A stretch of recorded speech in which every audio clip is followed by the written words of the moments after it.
wait a minute, how much do we really agree with this person aside from this? What was it, Ronald Reagan who said, someone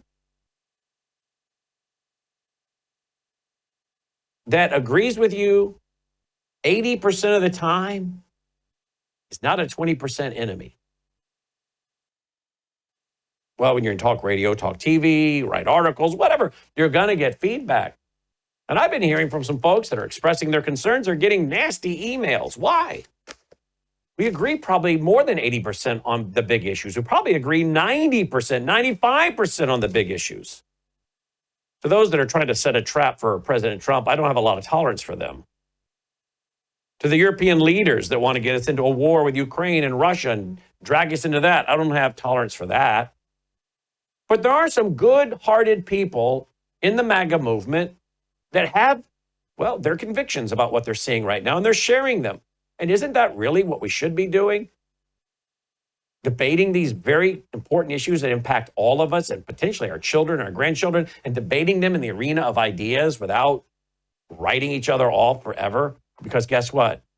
We're going to need each other if we're going to continue to beat the deep state. That's if the deep state and the never-Trumpers don't derail the MAGA movement and stop us from having success on all the great domestic policies we need, like the one I heard today on the issue of illegal immigration. Great numbers, great stats.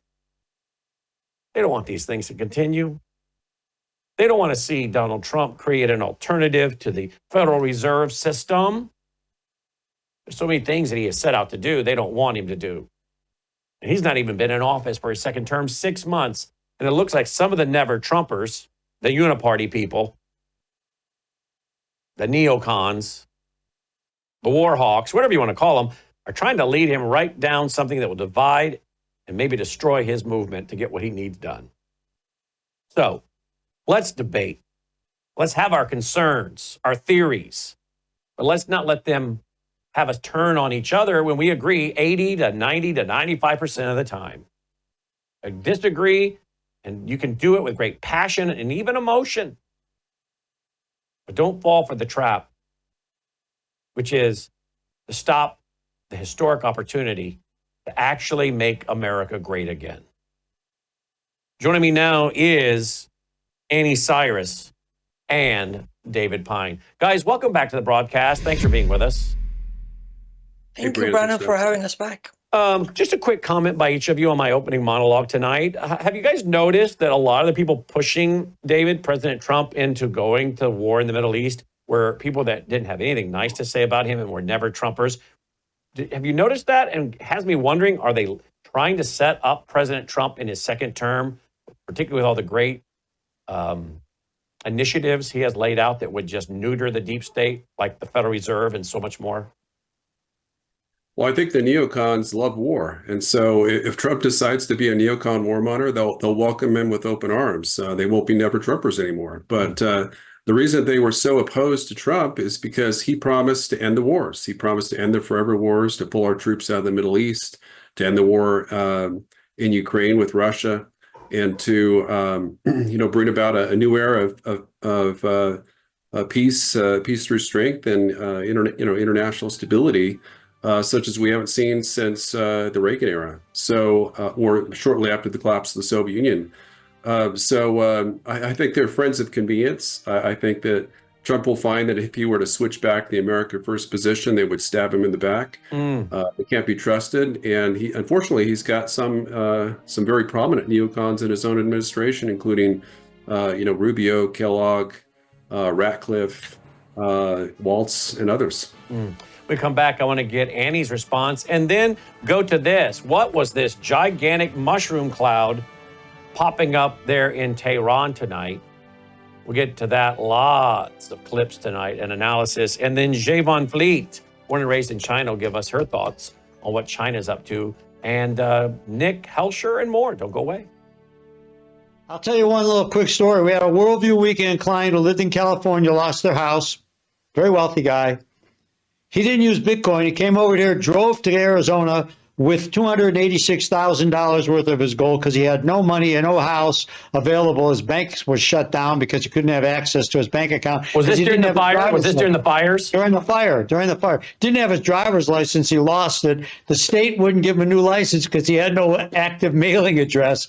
Real mess. So he came to Arizona to buy a house. He's moving everything over. He said, the only thing I got in my possession that I can get liquid with right now is my gold. I gave him a check for $286,000. And guess what? I didn't need his social, his driver's license. Sort of smiled. And I said, you know, I know you and Brannon talked about how this worked, but boy, this is great. I feel good. I got my money. Nobody bothered me, and I'm protected, and it's private. Just simply go to worldviewgold.com, fill out the form, worldviewgold.com.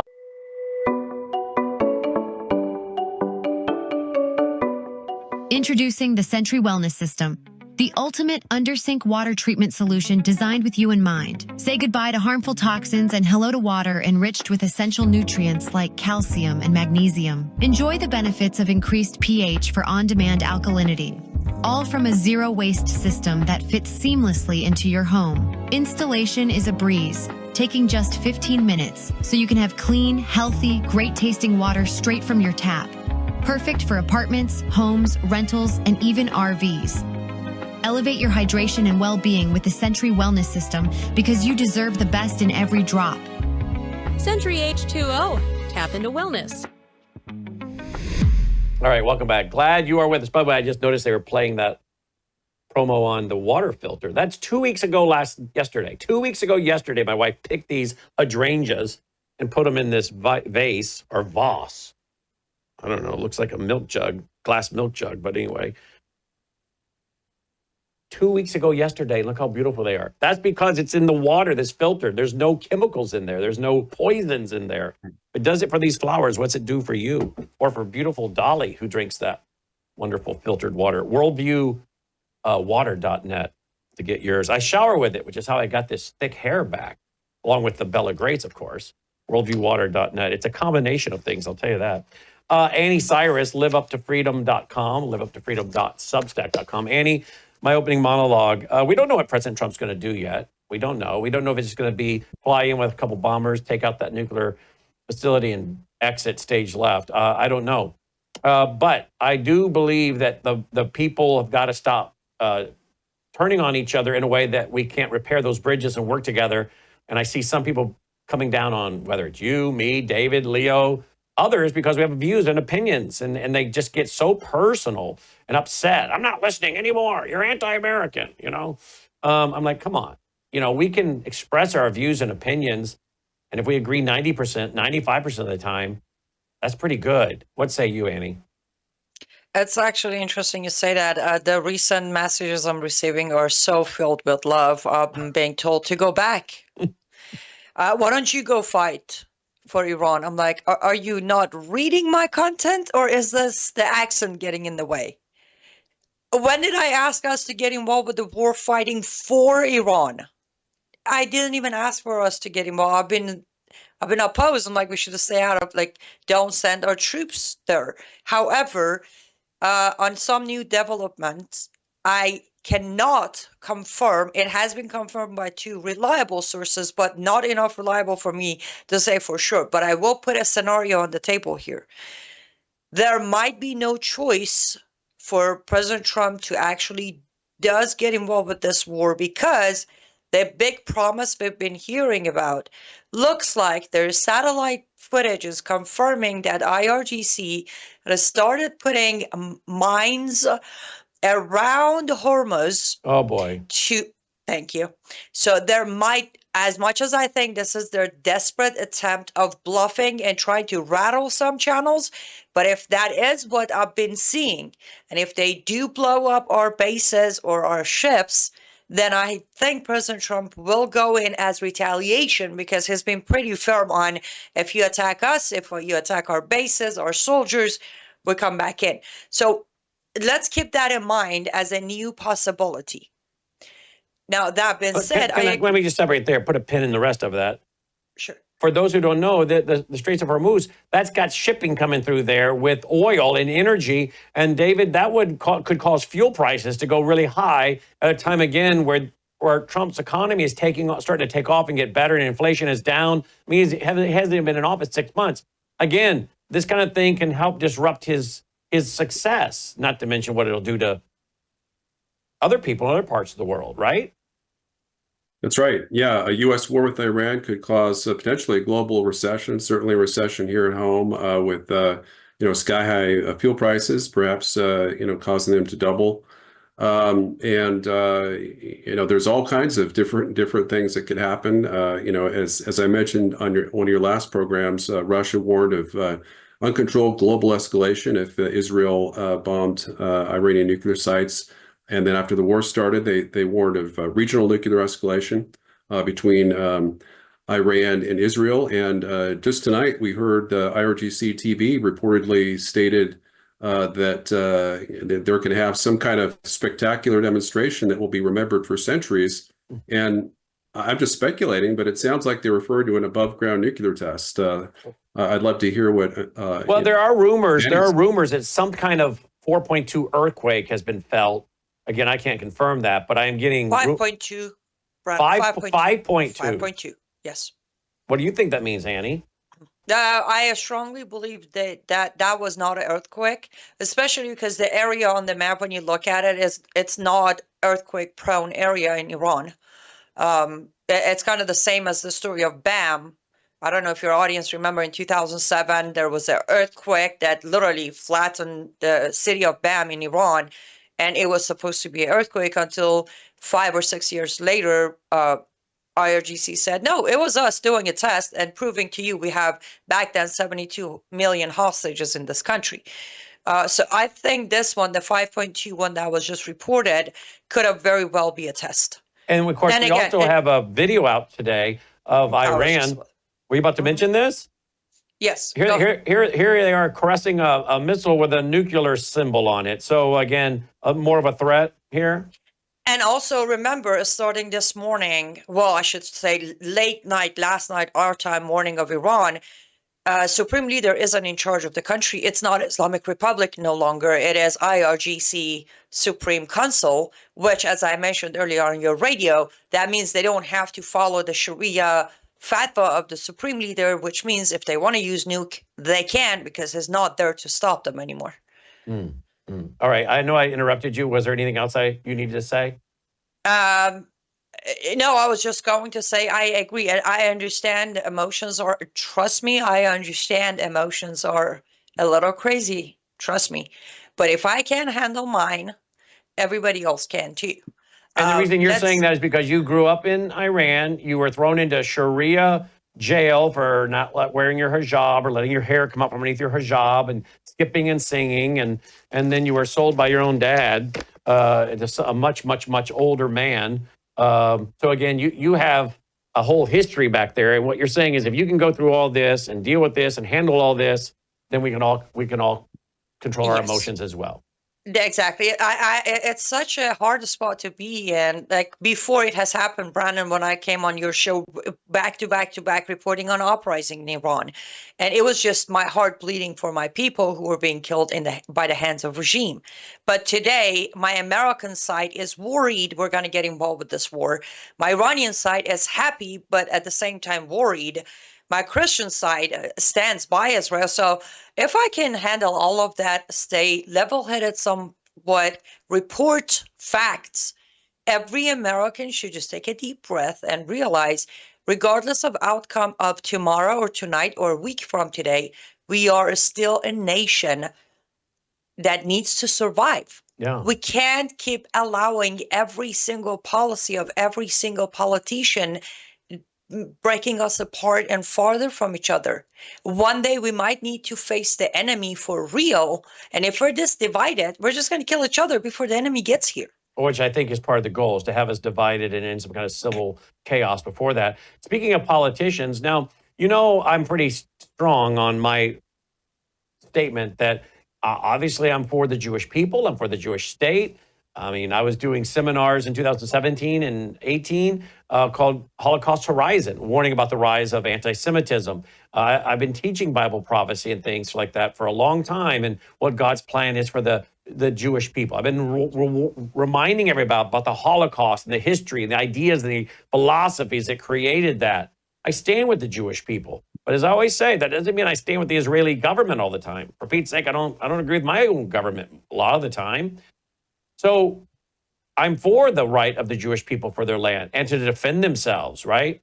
But partly what I'm a little frustrated with is when I look at guys like Benjamin Netanyahu, who turned his own people over to Pfizer, I think it was, the pharmaceutical companies during the COVID thing is basically lab rats. When I remember seeing that video, I thought, that's got to be AI, that's got to be fake. And then we found out, no, he really said these things. Like, what? I remember my Jewish friend, Dr. Zelenko, coming on here as a Hasidic Jew saying apparently Israel wants to finish what the Nazis started with this whole experiment thing. And I'm like, wow, that's a strong statement coming from a Hasidic Jew, right? But he was speaking truth. He was like, what are they doing, right? So I've had real issues with Benjamin for a while. But today, someone put together this compilation. Benjamin Netanyahu hasn't done any of us a favor. And I went all the way back to 2012, where he held up the bomb, picture of the bomb at the UN with the red line, 2012. But it goes back much further than that. This guy has been crying wolf for a long time. Is he just being a politician? What's he doing here? Watch this little montage. Not stopped. Iran could produce a nuclear weapon in a very short time. It could be a year. It could be within a few months. They have the wherewithal, the stored up, preserved knowledge to make a bomb very quickly if they wanted to do it. Iran is so dangerous. Weeks away from having the fissile material for an entire arsenal of nuclear bombs. They're very close. They're 6 months away from being about 90% of having the enriched uranium for an atom bomb. Iran is gearing up to produce 25 bombs, atomic bombs a year, 250 bombs in a decade. Ladies and gentlemen, time is running out. Iran will be capable of producing alone, without importing anything, nuclear bombs within 3 to 5 years. David, this is what I'm talking about. So this guy has either been lying to us. I mean, I have to assume he's lying. I mean, I would just have to assume. That's my opinion. I mean, since 1995, he's saying that. When you and I believe from Peter Pry that they already have the bomb. So we're going to go to war to stop them from getting a bomb when they already have a bomb. And we're getting our information from him? I mean, am I wrong to be skeptical? Even though I'm a big supporter of the Jewish people, I question their leader. No, you're not wrong at all. I mean, Netanyahu, was right to warn of an Iranian bomb back in, in 95 and later. He initially said Iran might have a bomb by 2000. 2003 is when Peter Pry warned that Iran was 3 months away from, based on where we were in terms of the testing, the centrifuges, the enrichment. He assessed that as a senior CIA official or former official, he assessed that Iran was just 3 months away from developing a nuke, and that was 22 years ago. And not coincidentally, that's when U.S. intelligence is claiming that Iran stopped its nuclear program. So if indeed they stopped their nuclear program, it's very possible because they probably already developed one in 2003. And why would they need to keep developing it if they had already achieved a nuclear weapon status? Potentially. We don't really know for sure. But, U.S. intelligence has been, it's been proven wrong.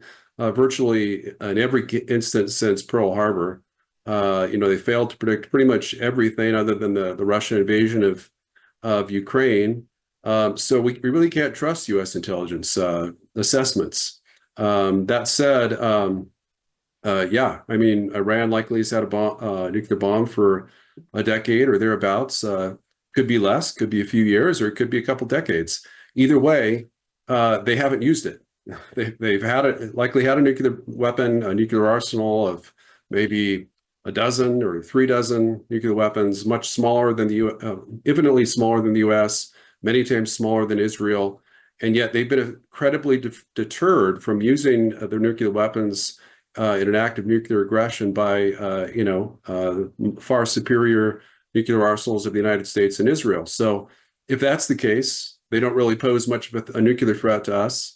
If they don't have nuclear weapons, if indeed U.S. intelligence is correct and they don't have a nuclear program, they don't pose a threat to us because they're not on their way to nuclear weapons. And that's what Tulsi Gabbard testified to. And she was entrusted to be Donald Trump's director of national intelligence. The ambassador to Washington, to the United States from Israel, had this to say about, I guess, something big that's coming Thursday or Friday night that will make the old pager attacks seem like simple.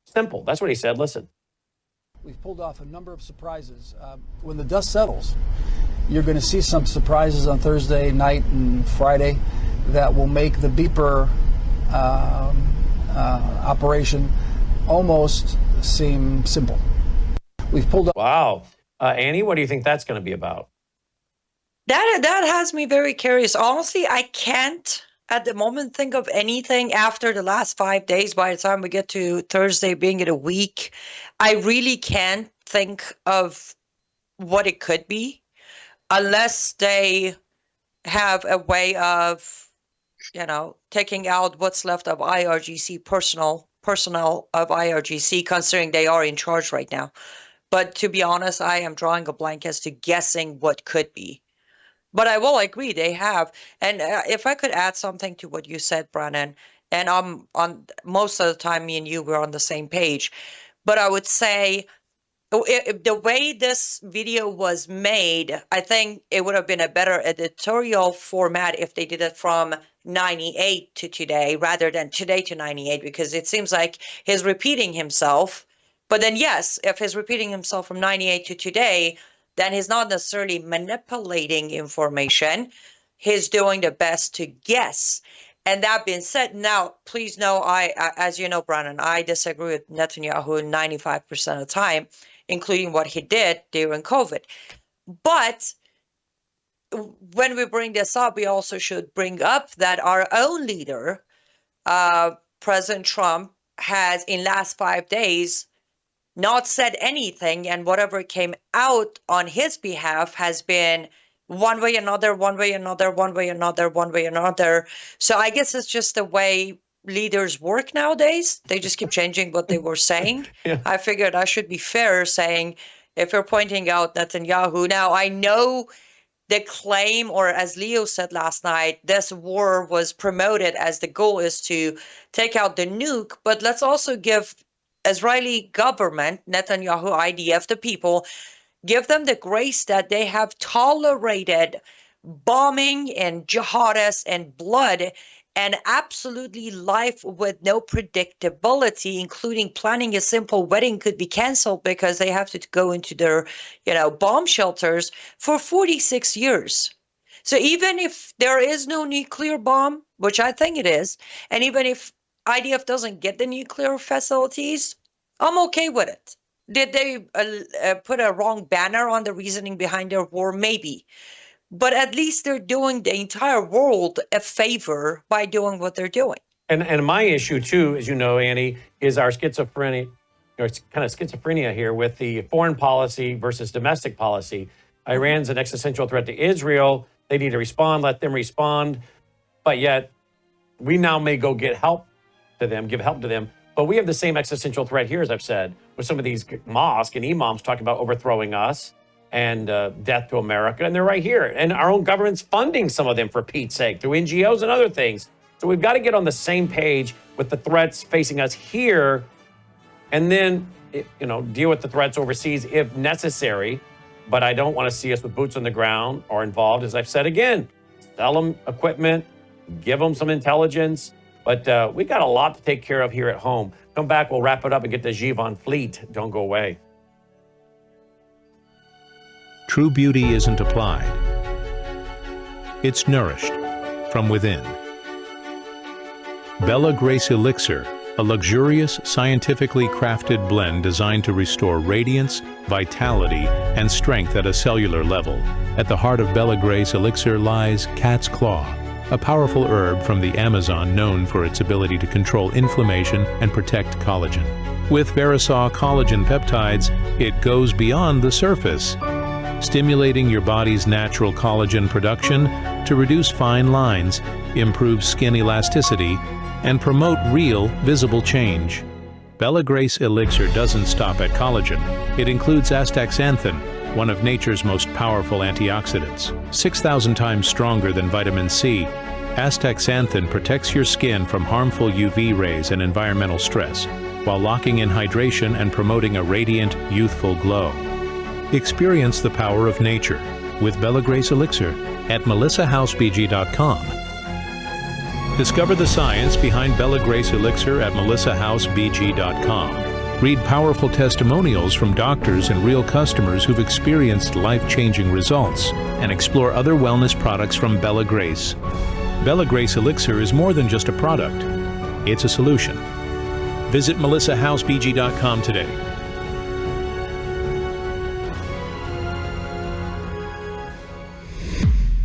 Folks, this is a legitimate product. I take it every day. Melissa takes it every day. We've been taking it since late 2023. 80 clinical trials behind it. Powerful elixir, real science. I hope you'll check it out. Great way, I think, to support your health and this program at the same time. melissahousebg.com. Excuse me, melissahousebg.com. All right, before we're going to wrap here and get ready to go to Xi Van Fleet, who was born and raised in China, to see what she thinks China is going to do when it comes to all of this with Iran. And then we'll check in with Nick Helsher as well. And then Chris Martenson on economics and where all this is going on a global scale. Before we wrap here, guys, let me ask you, Annie, is this video, do you know about this video here? And is the translation what I'm being told it is? Listen.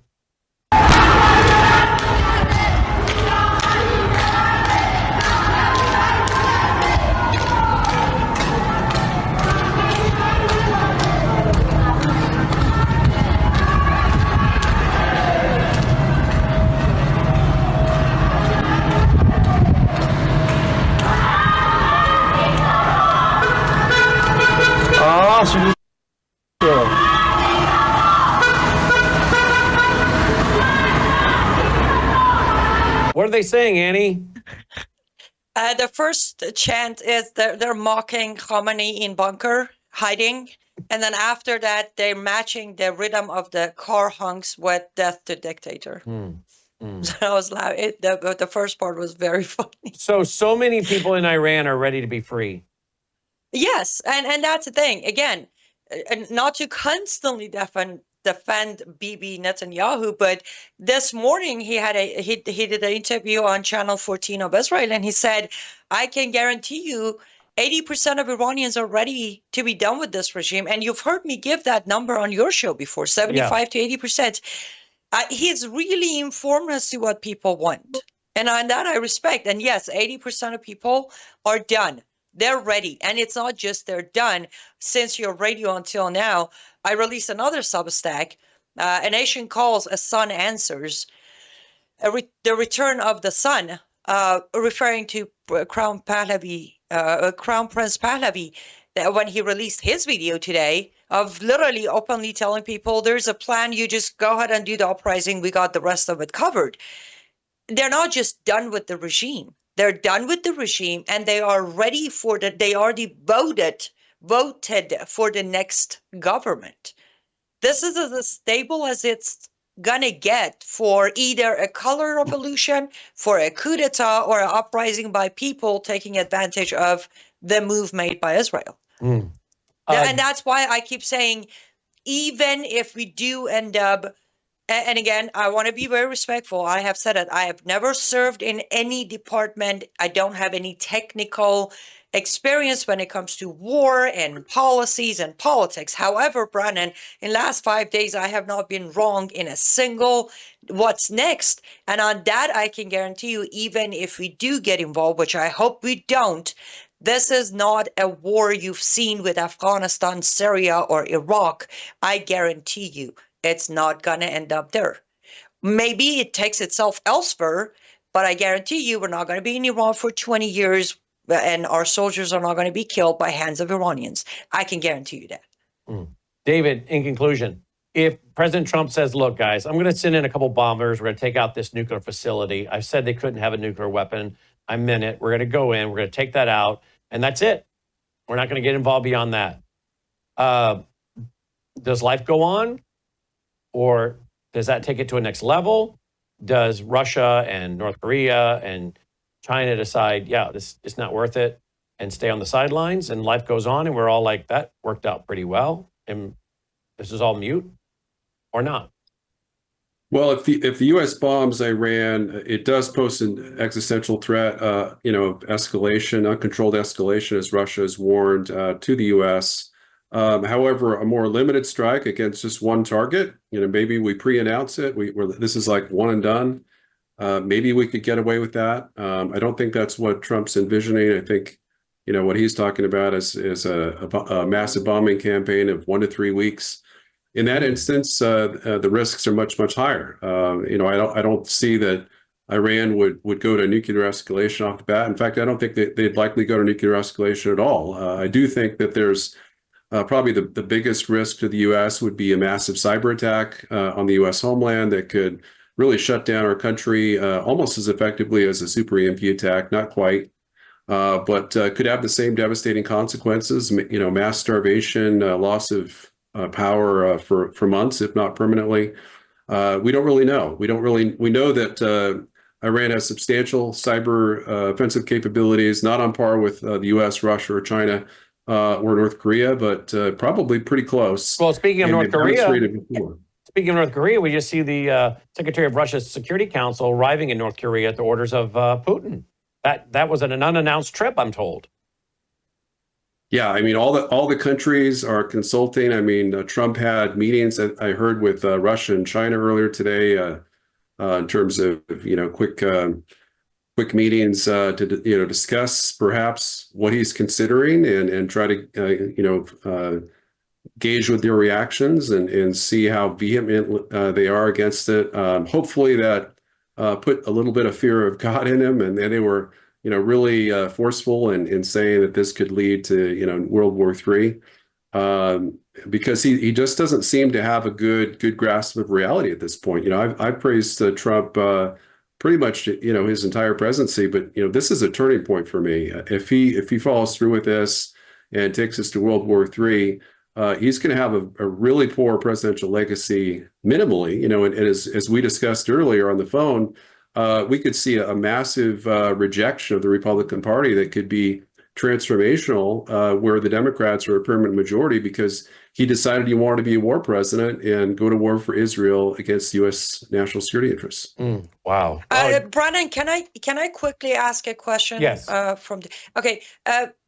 What would happen, because I know we're concentrating on Israel trying to drag U.S. into the war, but what are the possibilities that Iran might attack one of our bases or go after our troops to drag U.S. into the war because he's getting signals from Russia and China to drag U.S. into the war?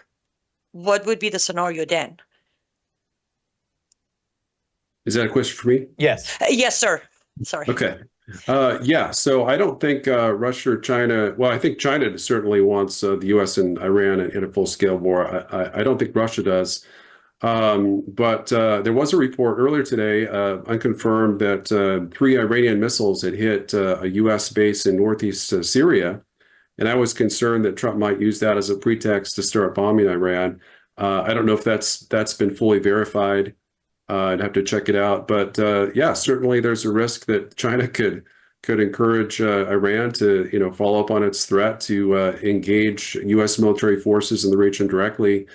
Because really, the U.S. is a participant in the war. I mean, Trump has all but declared war. He's called for, maybe the assassination. He's threatened directly, repeatedly, the assassination of Ayatollah Khamenei. Obviously, I'd love to see Khamenei dead, but what's the Iranian response going to be to that?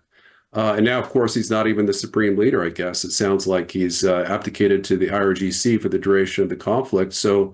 The IRGC is allowed to use nuclear weapons against the U.S. or Israel if they so choose. But it's a very, very dangerous situation. There's forces, allies on both sides that are potentially urging, a resumption of the conflict. Trump's not being a peacemaker. He's not being a deal maker. He's not being willing to negotiate with Iran on the nuke deal. And he doesn't even seem to care. He really is just very focused on the military destruction of Iranian nuclear facilities. And by all appearances, it appears that he's going to follow through on those threats, but we just won't know until later. And the last thing I want to say is this week may be remembered as the start of World War III, or it may be remembered as a week in which the U.S. pulled back from World War III, and World War III was averted. And it's all in Trump's hands and God's hands now. Wow, that's where we should all be praying. dpine.substack.com, dpyne.substack.com. And then Annie is liveuptofreedom.com, liveuptofreedom.com, and she has liveuptofreedom.substack.com. She also, by the way, has this beautiful website right here, and it is LUTFstudio.com. It's the acronym for Live Up to Freedom. LUTFstudio.com. And these are all things made by Annie herself. She's a very gifted artist, and she makes these herself, so you can check them out. Helps her fund what she's doing in the hours she spends doing research as well. LUTFstudio.com. Guys, thanks for being with us tonight, as always. Thank you, Brannon. Thanks, Brannon. Thank you, Annie. Thank you, David. Joining me now is Jivon Fleet. She was born and raised in China. She escaped, and I want to see what she thinks about what China might be doing. We also got some great news in the last 24 hours from the FBI director, Kash Patel. He tweeted this out. The FBI has located documents which detail alarming allegations related to the 2020 U.S. election, including allegations of interference by the Chinese Communist Party. I have immediately declassified the material and turned the documents over to the Chairman Grassley, for further review. That would be Charles Grassley, U.S. Senator from Iowa. By the way, I noticed a while ago we kept saying IRGC. I want to apologize for not stopping and explaining. That stands for the Islamic Revolutionary Guard. We used that today on radio without defining it, and someone emailed and said, what is the IRGC? So again, I apologize. We are always trying, like using CCP there, and saying that's the Chinese Communist Party, because we're adding a lot of new people. And a lot of new people are waking up, and they're trying to catch up, and we don't want them left behind with all the acronyms. So CCP obviously is the Chinese Communist Party. IRGC is the Islamic Revolutionary Guard. But this is great news from Kash Patel, because now he's showing what many of us thought, what many were saying, that the CCP was indeed involved in ballots and I guess creating fake driver's license to be involved in the election. Isn't that what John Ratcliffe, didn't he tell us that? Isn't he now the CIA director? But didn't he tell us back then that China was involved in messing with the elections in 2020? Yeah, I remember that bulletin, don't you? Joining me now is Jivon Fleet. Great to see you again. Last time you were with us, we were at the museum there in D.C. that deals with all the 500 million that the communists have killed. And yes, we got a great response from that. Thank you for being back with us tonight. Well, thank you for inviting me. So, what do you know, there's a military and economic alliance between Iran and Russia, and China, North Korea. What do you think Iran will do if America does get more involved or begins to be involved in bombing strikes and runs in Iran? What do you think China is likely to do? Or how do you think China may be encouraging this to get America involved and then maybe use it to make a move on Taiwan, where about 90% of our chips currently come from? So I know I called you yesterday and I asked you to think through it all and then come give us an analysis. The floor is yours. What do you think? Oh, I don't have really much idea what China would do or want to do, but I can tell you something about my reaction to what China is thinking right now. And I think they're terrified. They're watching closely. And they did one thing, though, today. And the report said that they had two big cargo flights to Tehran. Two big cargo flights. Let me make sure my audience understood you with your beautiful accent there. Two large cargo flights from China to Tehran. So you're hearing that too? Yeah. And I think so far the discussion about the Israel-Iran conflict, and not many people talk about China. And I think this is important. That I'm so glad you asked me to come here to share my opinion. I really just only can say this is my opinion, my own analysis, if I can call it. Everything that is going on in the Middle East. All these terrorist activities targeted not just on Israel, but the United States. China is behind it. And China is behind Iran. And Iran is China's extension to the Middle East. And that's very, very important. And I think China is now terrified. Why? I think one important thing they see is that a war like this, it's not the soldiers who die first. It's the rulers, it's the leaders. And also they see that when things happened in a totalitarian regime like Iran, which is what China is, people rise up. And now we heard that Elon Musk provided Starlink to Tehran. Can you imagine that happening in China? That people all of a sudden can see what's really going on beyond the censorship. And that's what they terrified. And the people will rise up and the dictators go first. They get eliminated first. So I think for this, they have to think not just twice, 3 times, more 4 times before they make the move to take Taiwan. I think that's the most important thing. And I think that gives them a lesson. So where do you think China is on their timetable when it comes to Taiwan? Do you think it's when America gets distracted in a war in the Middle East, thus 2025? Or is it 2026? Or has been said 2027? Would they move their timetable up? Are they even in an economic position to do that right now? Well, we don't know. No one really knows, but they do want America to be distracted. They like the war going on in Europe between Russia and Ukraine, and they have been supporting Russia and giving all sorts of support through weapons and even troops. They even put troops there. So they want to keep America busy in different conflicts so that they can focus on their really important goal is to take Taiwan. I don't know whether when and whether we will do it, but that is on the table. That's absolutely on the table. And I think what's going on in Iran now will make them really, really think twice. What else are you hearing? Anything else that, since we last visited in Washington, D.C. about a month ago now, that you want to tell our audience before you go tonight? Well, I just want to, now there's really a lot of disagreement among MAGA, right? There are people that want us to go in and join the war.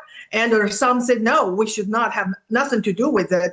And I'm torn. I don't want America to get into another war, but I also understand the danger of the regime. And this is important, that both Iran and China are theocracy. China is run and ruled by Marxism, and Tehran or Iran is by Islamism. And they are both dangerous. And if we have this, whatever you call it, isolationist, and it can be dangerous because the history shows when America not engage, sometimes it can be very dangerous. And that's what happened in the 20s and the 30s. That is the time period from President Harding and Coolidge to Hoover. And America just decided they were just going to focus on America. They're not going to get involved. And what they missed is that while they were isolate themselves, Soviet Union didn't. That's how Soviet Union infiltrated China and helped the founding the CCP, which is 1921. And today, CCP is our #1 threat. So that's something we have to keep in mind. Indeed. And I just read. Hold right there. I'm going to hold you over. Hold right there. Hold right there. I'm going to hold you over. I'll hold you over so the music, because the computer's going to take it away. Hold you over. Mm-hmm. We'll be right back. And then Nick Helsher will join us. Don't go away. Looking for a trusted source to understand today's world through a Christian worldview? Worldview Tube is built on the 35 years of worldview books, columns, research, and high-profile interviews of Brannon Howse. Want to know more about Worldview Tube, its founder, history, team, and mission? Visit worldviewtube.com/about. That's worldviewtube.com/about. Worldview Tube is your source for understanding the times through the lens of a Christian worldview.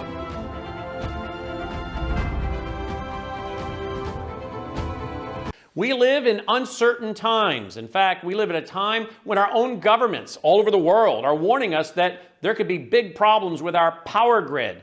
World War III seems to be right on the horizon. Let me ask you this. Do you have a satellite phone? Should communications go down with cell towers? Do you have a satellite phone to get a hold of that college student or your spouse who travels, whatever it might be, to get a hold of your senior adult parents?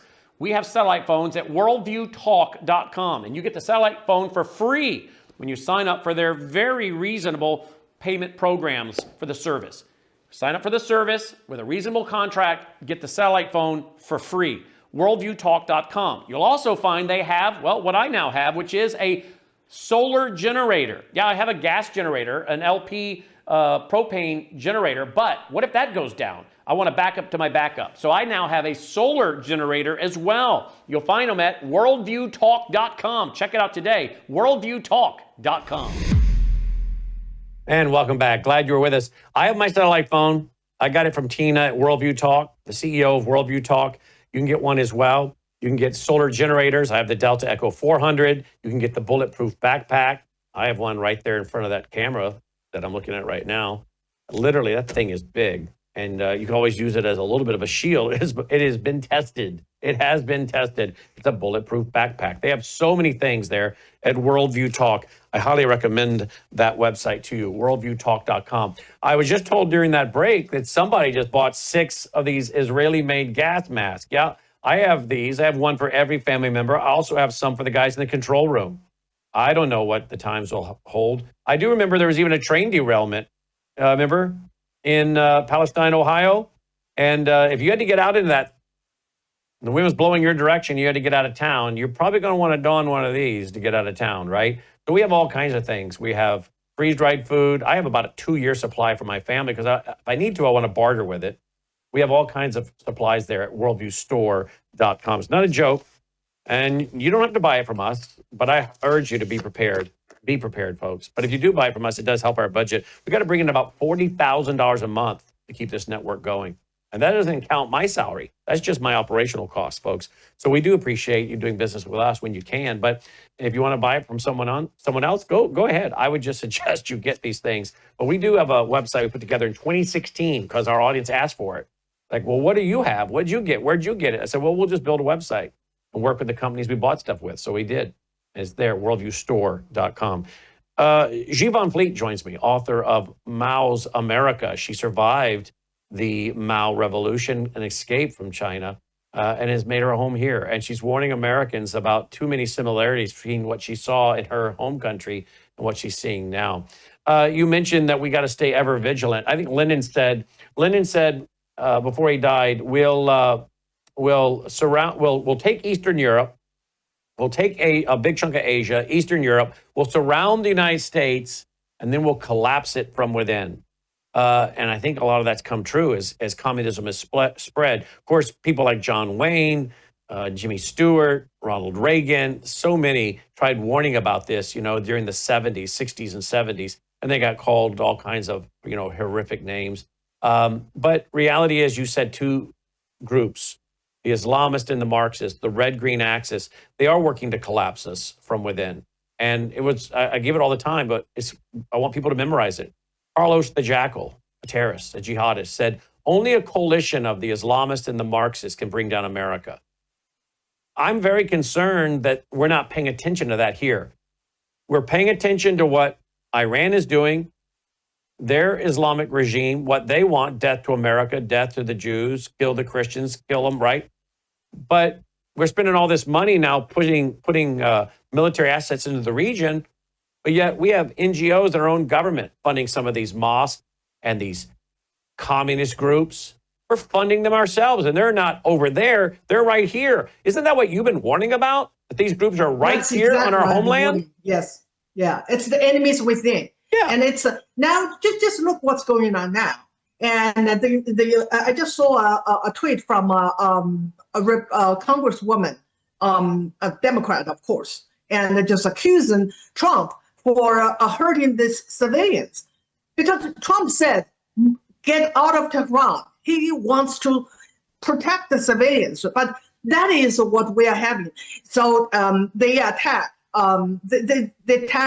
Trump for his tariff war against China, against CCP. And they absolutely, anything Trump does, they're against. And many times they ended up siding with CCP, with Iran, with Hamas, with illegals. And that's really the situation now. It's the enemies within. And you believe that the CCP is behind a lot of these riots we're seeing, right? That's CCP money? Is that CCP money? Yes, absolutely. And there was a report. Now I can't remember his name.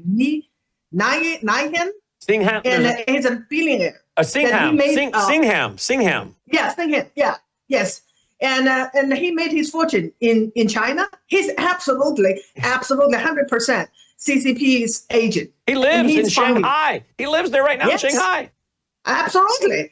And the news before you brought me in is that CCP is involved in the 2020 election. Absolutely.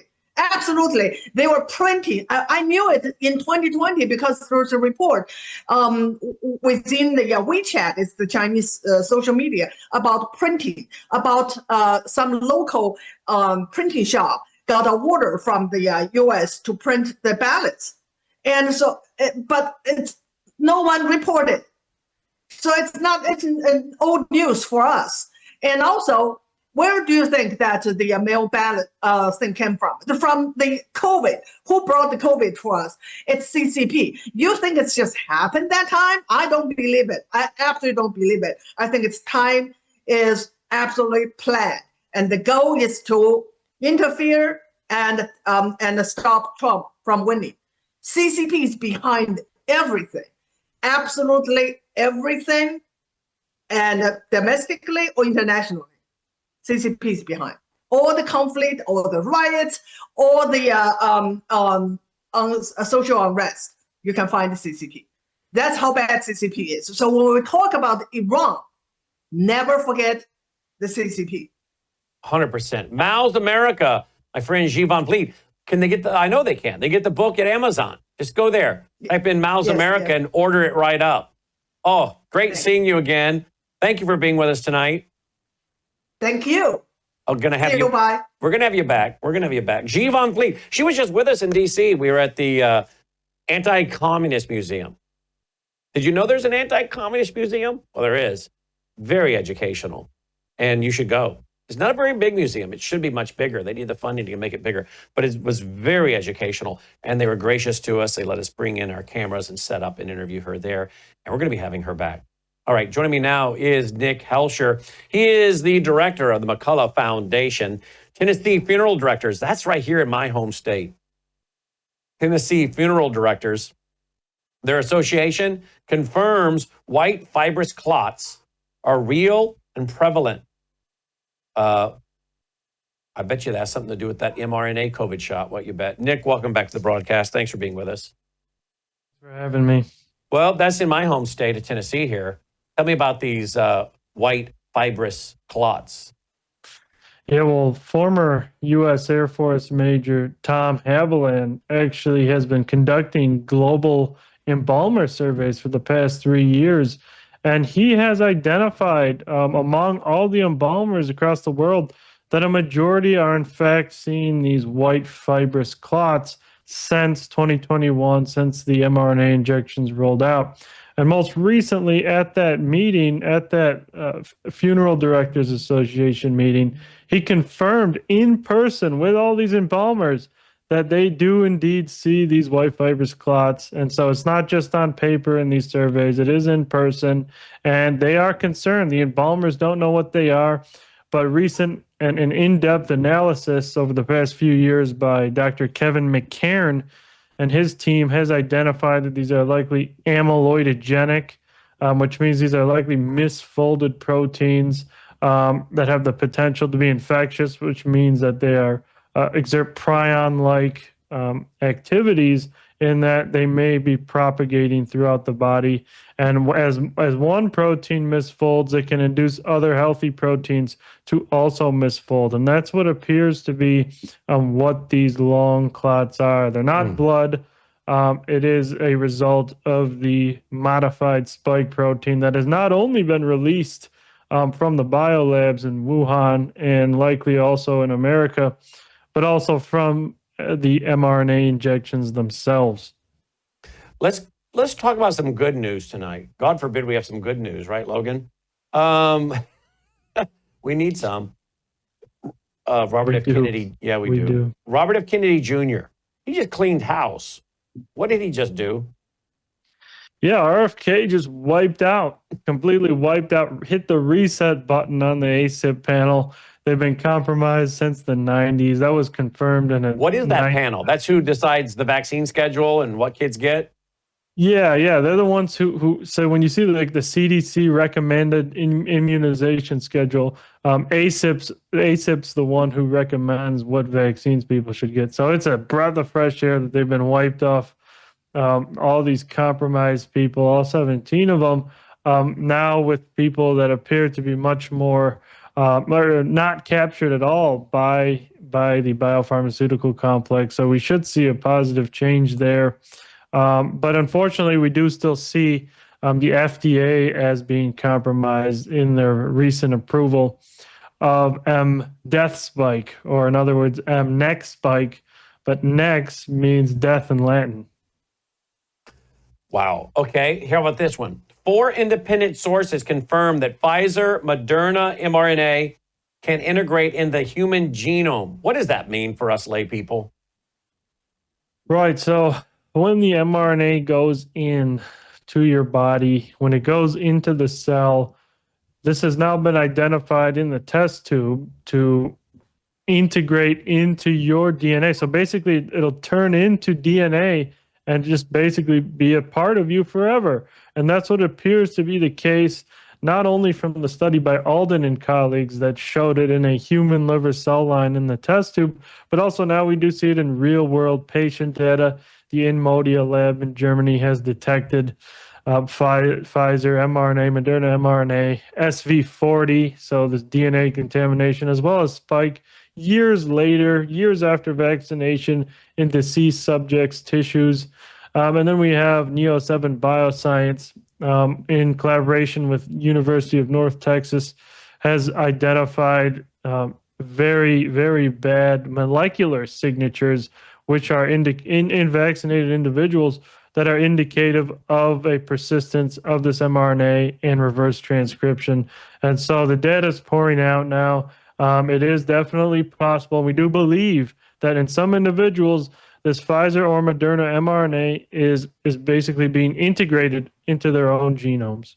Oh, what does that mean for them to go, if they're young enough to go on and fertile enough to go on and have children? Does that impact the DNA? Are they passing something on?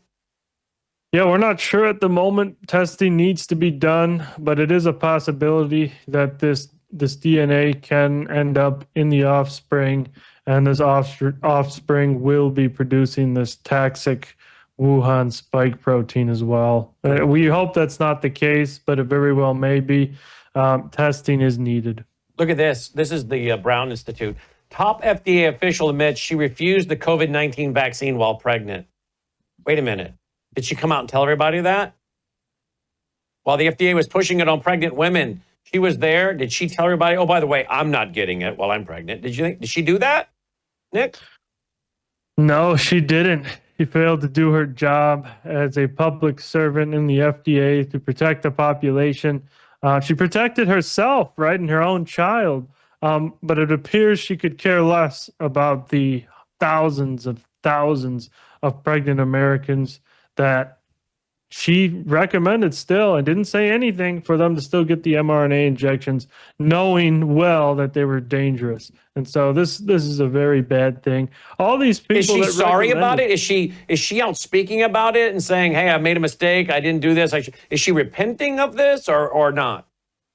No, she is not. At least not that I'm aware of. I have not seen her repenting, nor any of the others that have recommended nonsense and likely resulted in large numbers of deaths due to this campaign. Wow. But she does have concerns, according to this article. Concerns about the mRNA safety. Says she had no reason to be cautious. Quote, it was unknown at the time what the biodistribution patterns of those products were. That was my primary concern. And that exposure I was very concerned about, end quote. She wanted to say about materials that don't exist in nature, there's a lot of unknowns, end quote. She warned that unintended toxic effects, especially in vulnerable populations like pregnant women, could not be ignored. Quote, regardless of their medical product or the intervention, there's always going to be the need to evaluate both the intended outcomes and the unintended consequences, end quote, she cautioned.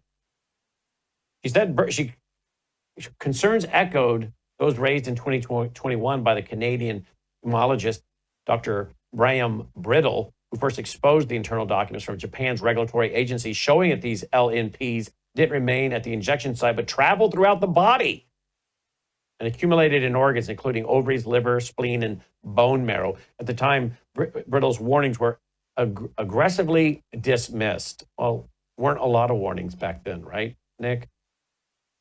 No, there weren't any warnings at all from our regulatory agencies. But there were warnings by like people like Dr. Judy Mikovich and a lot of other folks out there in the world. Well, even RFK Jr. had been out there warning about these so-called vaccines a long time, but they were all mocked, right?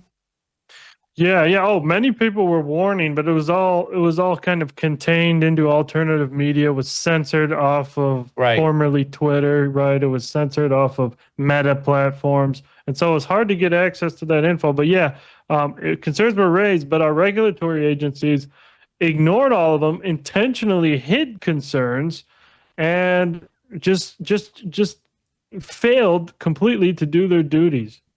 Any other big story you want to tell our audience about that you're covering? Because, by the way, folks, he's got a website, thefocalpoints.com, thefocalpoints.com. Anything else you want to tell us? Yes. Well, we see lion's mane there. Lion's mane is a very interesting mushroom, and it's been shown to increase BDNF, it's called, and nerve growth factor, NGF, in humans, and in experimental models.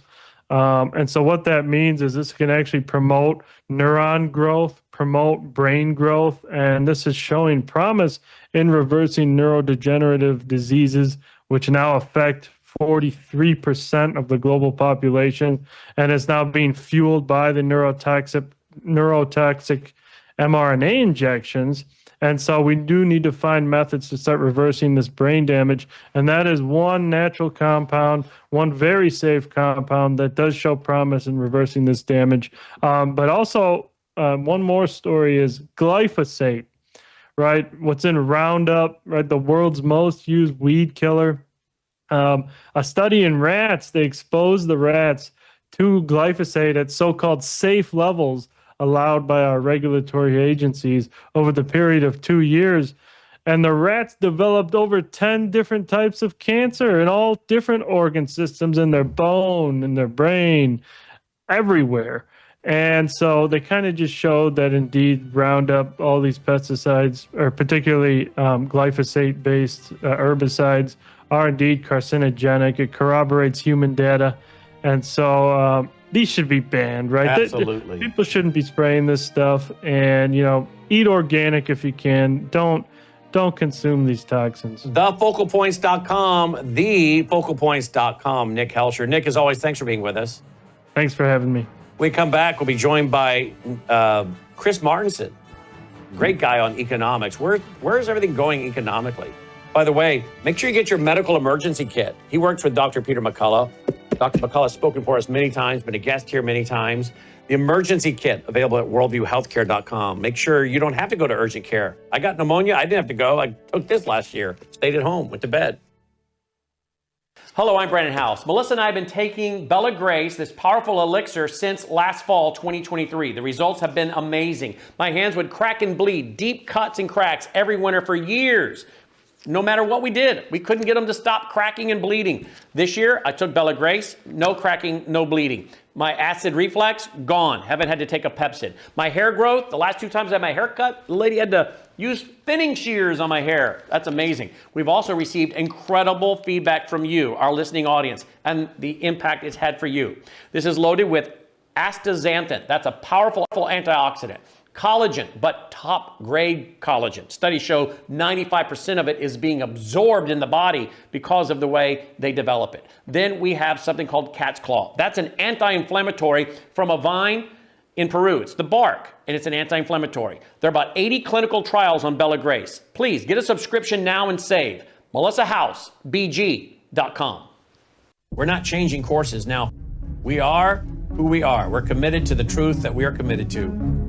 Worldview Tube is a broadcast network that I started in 2006, but it's based on my 35 years as an author and speaker and commentator. Worldview Tube is here to defend the truth of a Christian worldview. And we believe we can apply it to all areas of life, like law, science, economics, history, family, social issues, education, religion, major issues. At worldviewtube.com, we provide news from around the globe that isn't typically covered by mainstream media. Visit worldviewtube.com to watch our experts and analysts discuss all your favorite topics on our 24/7 live stream. Explore our extensive collection of unfiltered and uncensored content from 35 years of production. Go to worldviewtube.com today. Also find us on all of these major platforms and download our Worldview Tube mobile app.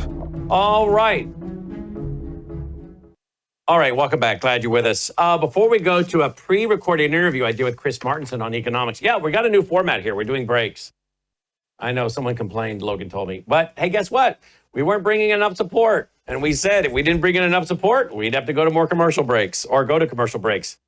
So we tried that, and now we're going to have to do more commercial breaks.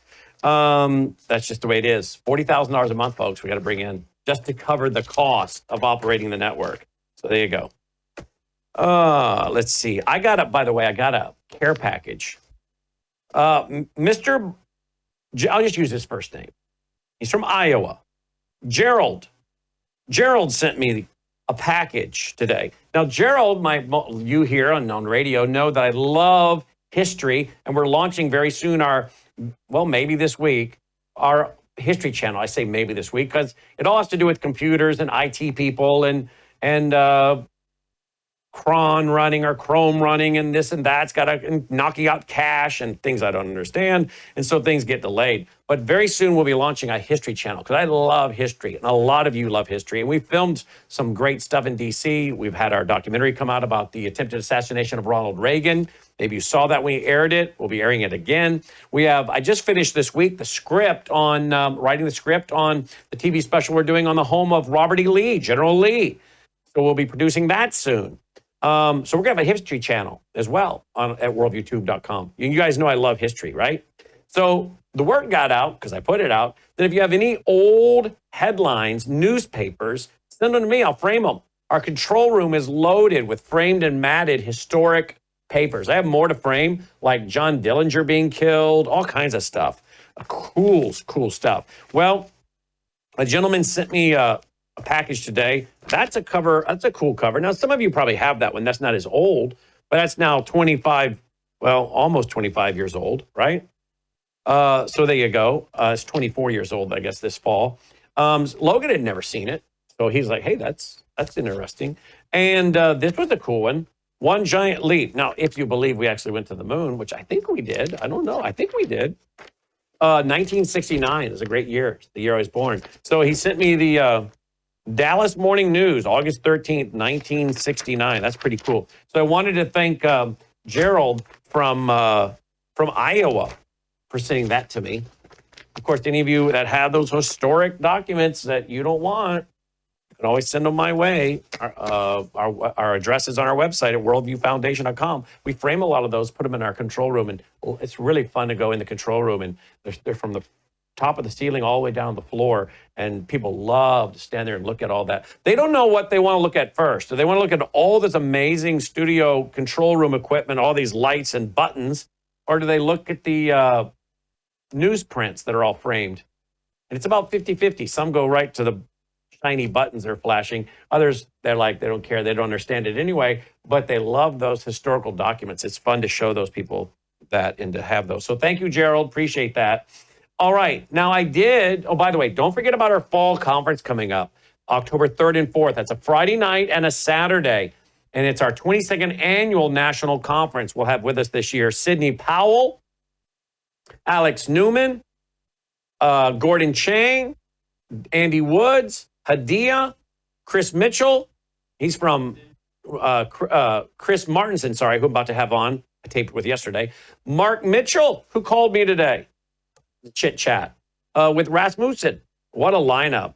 Dr. Lana, what a lineup we're going to have. We only have seating for 350 people. You can be there with us. It's a beautiful, beautiful auditorium in Collierville, Tennessee, outside of Memphis. Who was trashing on our beloved Bluff City today?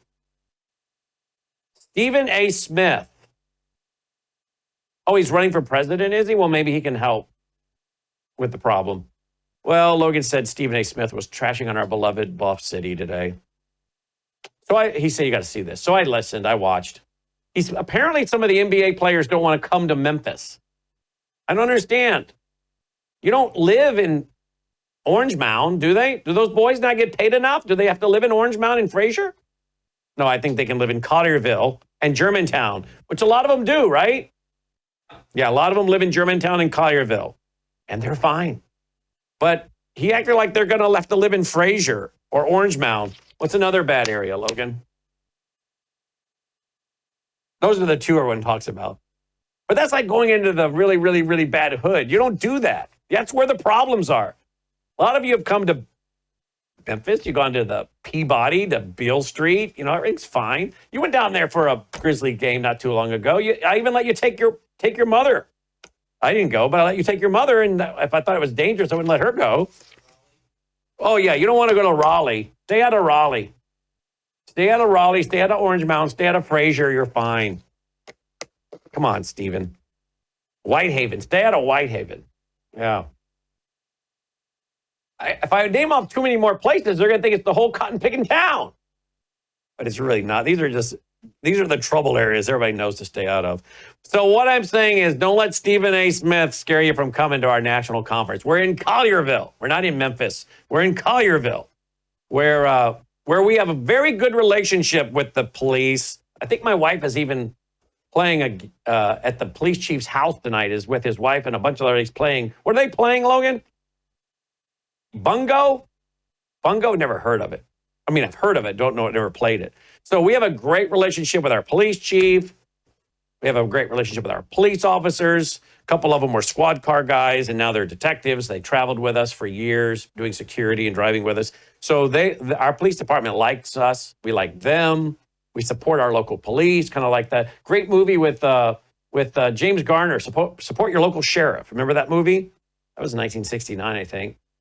Well, we support our local police, and they take care of us. We take care of them. So you'll be fine. Come to Collierville.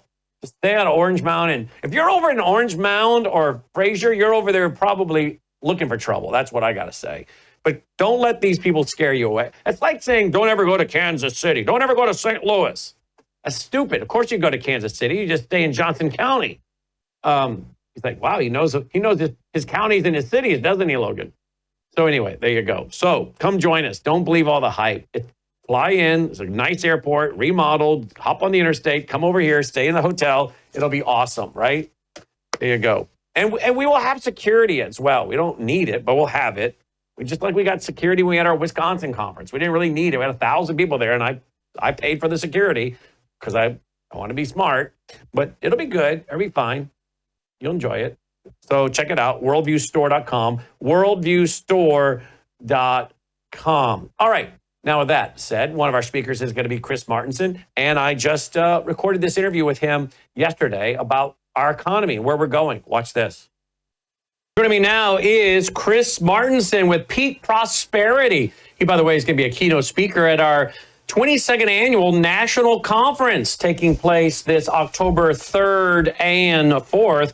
30 minutes outside of Memphis, Tennessee, in the Mid-South. You can get full details at worldviewstore.com, worldviewstore.com. He joins us now.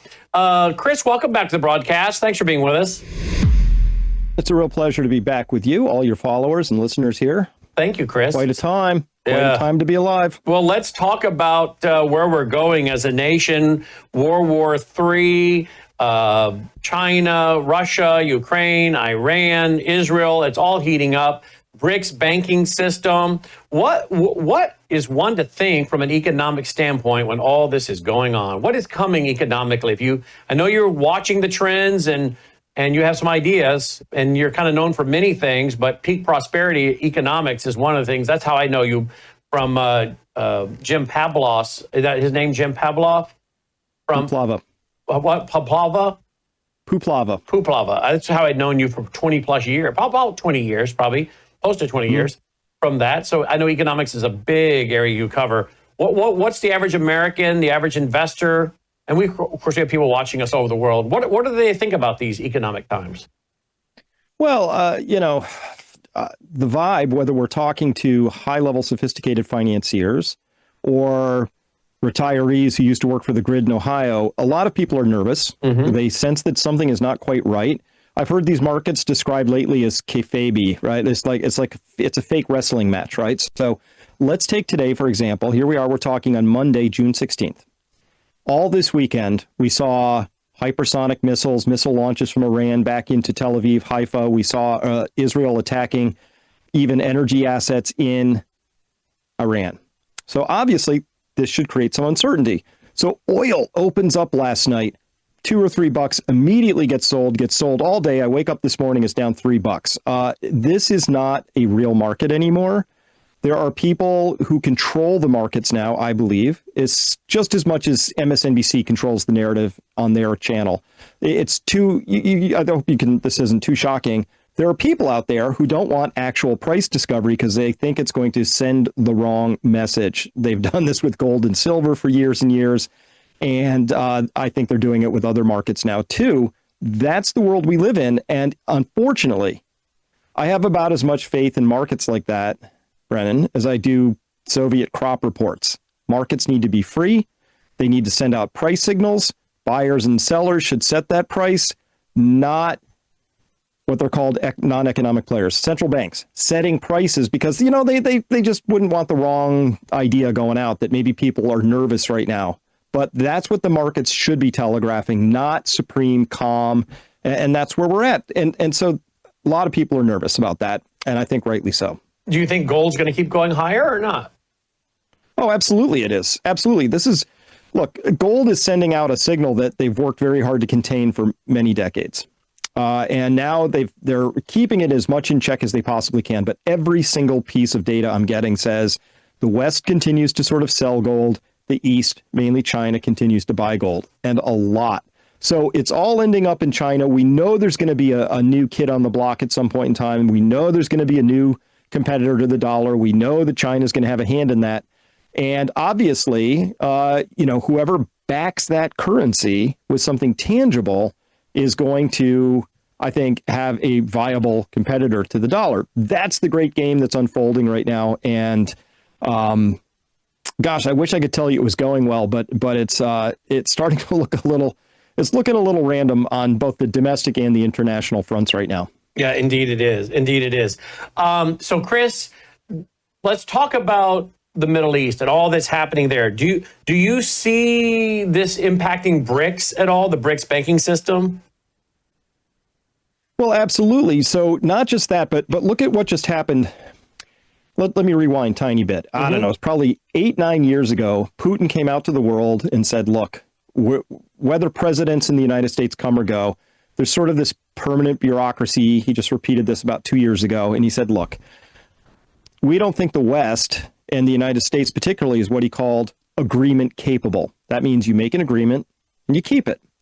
And so we saw that even Angela Merkel of Germany, former leader, came out and said, yeah, we put these Minsk agreements in place, but we didn't have any intention of abiding by these agreements. They were just to give Ukraine time to rearm and get ready for war with Russia. So Russia doesn't consider us agreement capable, and China increasingly doesn't see us as agreement capable, and that's a problem. And so now let's fast forward. Trump was talking and in direct talks with Iran. Iran had signed the Non-Proliferation Treaty, the nuclear NPT. They'd also allowed International Atomic Energy Agency, IAEA inspectors into their country. They had full access to look at all their nuclear programs. Everybody was in agreement that they weren't working on a nuclear bomb. We had Tulsi Gabbard say, hey, all 18 of our intelligence agencies, same thing. They're not really working on anything. Trump says, let's continue the negotiations. They think they're going into a negotiation later that weekend. And then on that Friday night, Israel bombs them. Trump first said, I didn't know about that. Then I guess that didn't sit right. So what did we hear yesterday? He said, oh, yeah, I knew all about that. I knew the timing. So that tells the whole world that Trump can't be negotiated with. I mean, you might negotiate, but he might just decide to tell you he's negotiating, but secretly know that you're about to get bombed instead. These sorts of things, Brennan, are exceedingly disruptive to international relations. Is Donald Trump's star fading a little bit here? And is he really is he really a moderate negotiator if he cut a 10-year mineral rights deal with Ukraine, which really means a security package in part, I guess. And then he's also, sitting there cutting deals in the Middle East with one Arab nation after another, I guess, coming back from the Middle East with like $1 trillion. Well, how does that, isn't he again biased to what's going on in the Middle East? Is in other words, he being controlled by the almighty dollar through this, saying things like, don't take out Khamenei, don't let him die, do that to him. And I think Israel's saying, we're going to do what we got to do. And the people of Iran, they want freedom. They want freedom. They want this regime gone. They want him gone. So, I mean, how can Trump be a neutral negotiator in any of these crises when he's already sided with the Arab world and taken a bunch of their money, and he is sided with Ukraine by taking a 10-year mineral rights deal? I think you have to trust that people in that position are going to be taking a very long-term view. Look, the Middle East has never been a place of great quiet, It has a long and storied tradition of not just two major sects of Islam, Shia and Sunni, warring, but subsects within that. We've got different sort of tribal elements. We've got a very volatile mix over there. And by the way, it was under Jimmy Carter that this whole doctrine came out, which said, we're going to be the world's policeman, but we got to make sure that oil continues to flow from that region.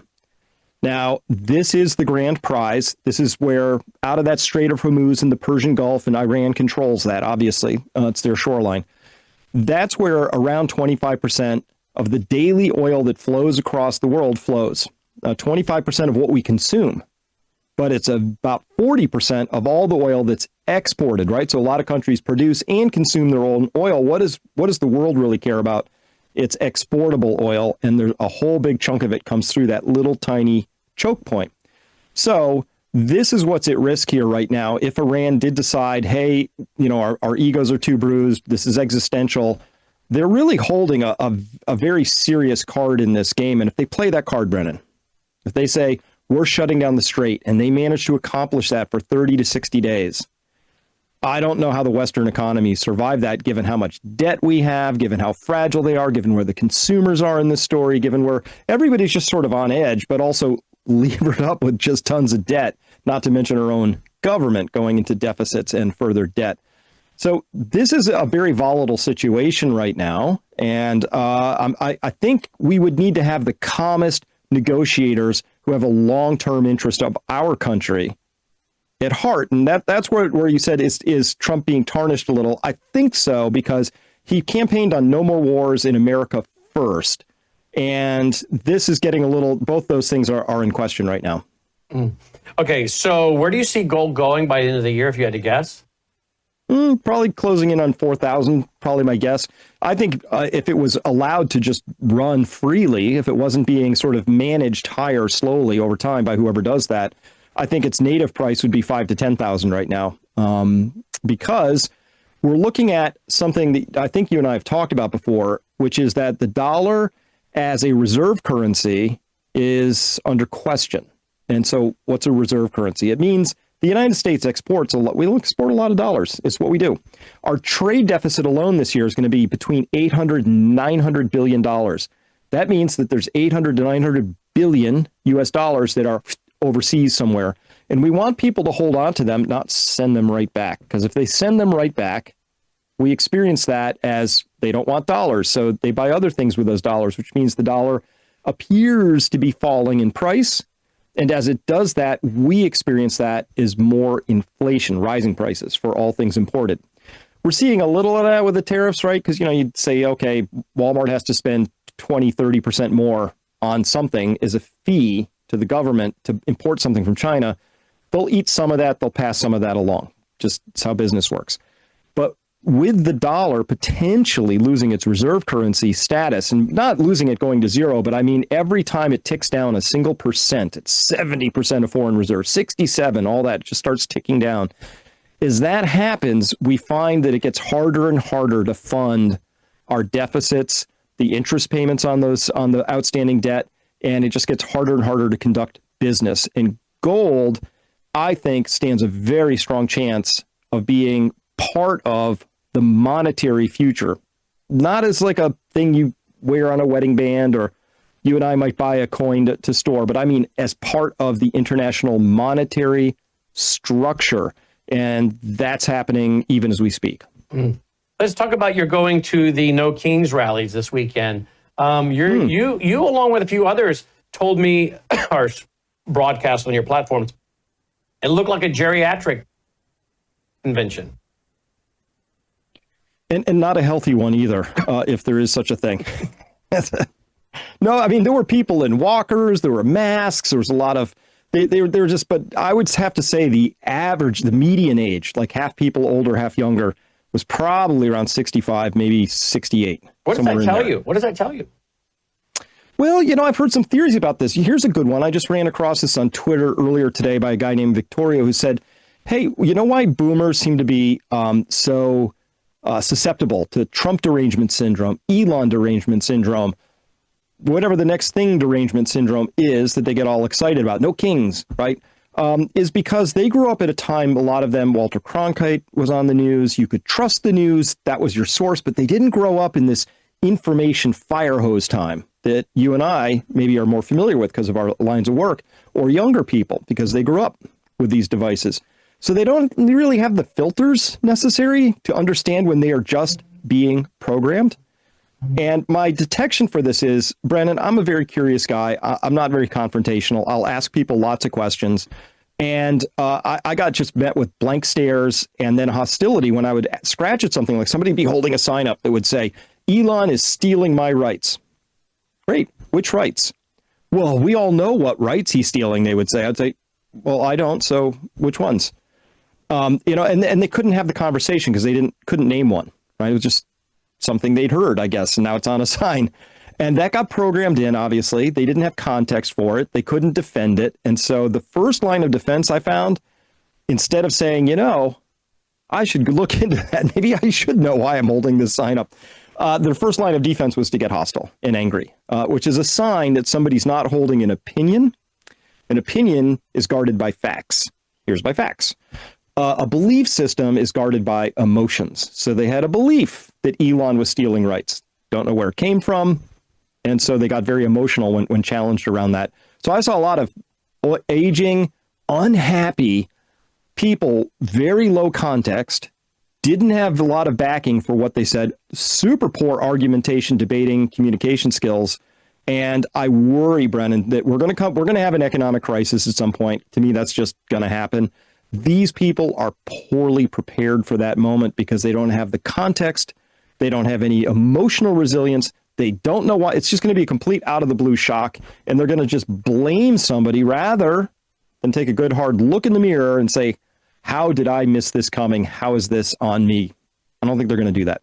And does that mean we're going to have a lot of, not that those folks would be out rioting, I don't think, but is this going to create a lot of bad pictures for the media to say we've got, elderly people that are starving, they don't have food, they don't have medicine, they weren't prepared, and now we've got a national crisis on our hands. Maybe the power grid in part goes down, maybe it's biological attack, a terrorist attack somewhere, services are disrupted. I don't know what it is. Massive inflation, hyperinflation. I have no idea. Maybe all the above at one time, right? Who knows? But this is going to create quite the scene for the television cameras, right? Old people dying because they don't have services. And of course, they're all going to be looking for someone to blame instead of accepting responsibility. Yeah, it's going to happen. And of course, we've had a lot of whatever ism you want to call it, collectivism, socialism, communism. Listen, those isms are all fueled by the twin emotions of envy and resentment, you know? And so that's what they're sort of keying on. They're very mad about things. I would say it's fair to say that the No Kings placards, and there were a lot of them, Brennan, they kind of summed up to, we're against 42 flavors of ice cream, right? They just were against all these things. And the real showstopper of the question was, cool, what are you for, right? And because that's where you build the commonality, the overlap, right? I would hope we would all be for safety, for leaving behind a better world for our kids and grandkids, for having a life of meaning and prosperity and all of that. That should be the starting point for the conversation. But here's the thing, all those isms, socialism, communism, totalitarianism, those people are professional terror downers. I don't think there were a lot of entrepreneurs in this crowd. I don't think there were a lot of self-made people. I think they were at best paycheck people, and in many cases, but some of them were clearly on the dole. So point is that to get through these times that we're coming up on, we're going to need those people who build, not tear down. So I'm kind of writing off this No Kings crowd as sort of, at best, those people are sort of just in the way. And at worst, Brennan, they're going to fight us because, you know, it'll be very unfair that they don't have money or something like that, and they'll want it. So they have a lot of political power right now, I think, because both sides of the aisle in Washington don't want to disappoint anybody. Prediction: when our next economic crisis starts, the calls will be irresistible for DC to start printing and handing out stimmy checks and, the stimulus checks, all that. Yep. So when that happens, inflation comes roaring back. Yep. Tell me about this. U.S. tankers dispatched eastward. Civil war in Europe, inevitable? ? Tell me about that before we let you go. Sure. So there's a whole bunch of tankers. So tankers are the air refueling vessels that they fly around, big slow things. They're full of jet fuel, and they refuel helicopters and jets mid sortie, as it were. So 24 of them left the United States. They went over. The story is, and this is probably true, that there's an exercise coming up in Finland called Atlantic Trident 25. That's where they're going. But a bunch of them went to places all around the Mediterranean, and some of them landed in Ramstein Air Force Base in Germany. So the question is this the United States pre-staging some things that I'm sure Russia's not all that happy about these things coming over, but maybe they're going to be used in the Middle East. If needed, they are now more easily dispatched to the Middle East from, say, Germany than from Omaha. So they're over there. We already know the United States has been involved in this. We shot down some missiles the other night, according to us. We've been doing tracking. Obviously, we're helping a lot in this whole story. Iran has said, don't get involved. Listen, I don't see signs that this is dialing down yet. As our mutual friend Michael Yan would say, wars do two things. They grow, and then they grow larger. I think we're still at the larger stage on this. That's my personal assessment, and that's based on, if you saw last night, I don't know if you saw all the missiles coming into Tel Aviv and Haifa. Oh, yeah. Whoa. There were too many to count in one of the videos I saw. It was just, and by the way, they are frightening, these hypersonics that come in. So it's still growing. I don't think we're anywhere near the end of this at this point in time. And I think everybody should be prepared for much higher gasoline prices, oil prices, and some uncertainty about how all this happens in our economy. But if the Strait of Hormuz gets closed, I want everybody to just, whatever you need's topping off in your household, get it done, right? Extra food, extra fuel, cash out of the bank, the whole 9 yards, because if that gets closed down, we could get into rationing pretty quickly, even here. Yeah, indeed we could. I don't know. Where do you want it to go? People go to your X or go to your website or both? Which one you want? I'll go to the website, and you can always find me on X, but the website, peakprosperity.com. And if you went to the homepage, you'd probably notice that we have see the tickets on sale? We have this is a lot of fun. This is our own yearly gathering. September 12, 13, 14. We take over this whole camp right there on that lake, just that view you see right there. And man, it's a great time. This is where people come together, Brennan, talk face to face. It's kind of almost like a family gathering now. People have been coming for years, and it's just a lot of fun. So if anybody wants to come to that, we would love to have you. And it's time for us to begin having some serious conversations. We have one event. We have so many good events at this thing, but one of them is we leave all the cell phones out of all the smartwatches. We leave them out of the room, and we have the conversations that we all need to have. That's great. Important to do. That's it, indeed. Peakprosperity.com, peakprosperity.com. And, of course, you'll be one of the keynote speakers at our annual conference, October 3rd and 4th. Full details at worldviewstore.com, worldviewstore.com. As always, great to have your analysis, Chris. Look forward to having you back again. And, of course, having you in the Mid-South this fall. Thank you. Looking forward to that as well.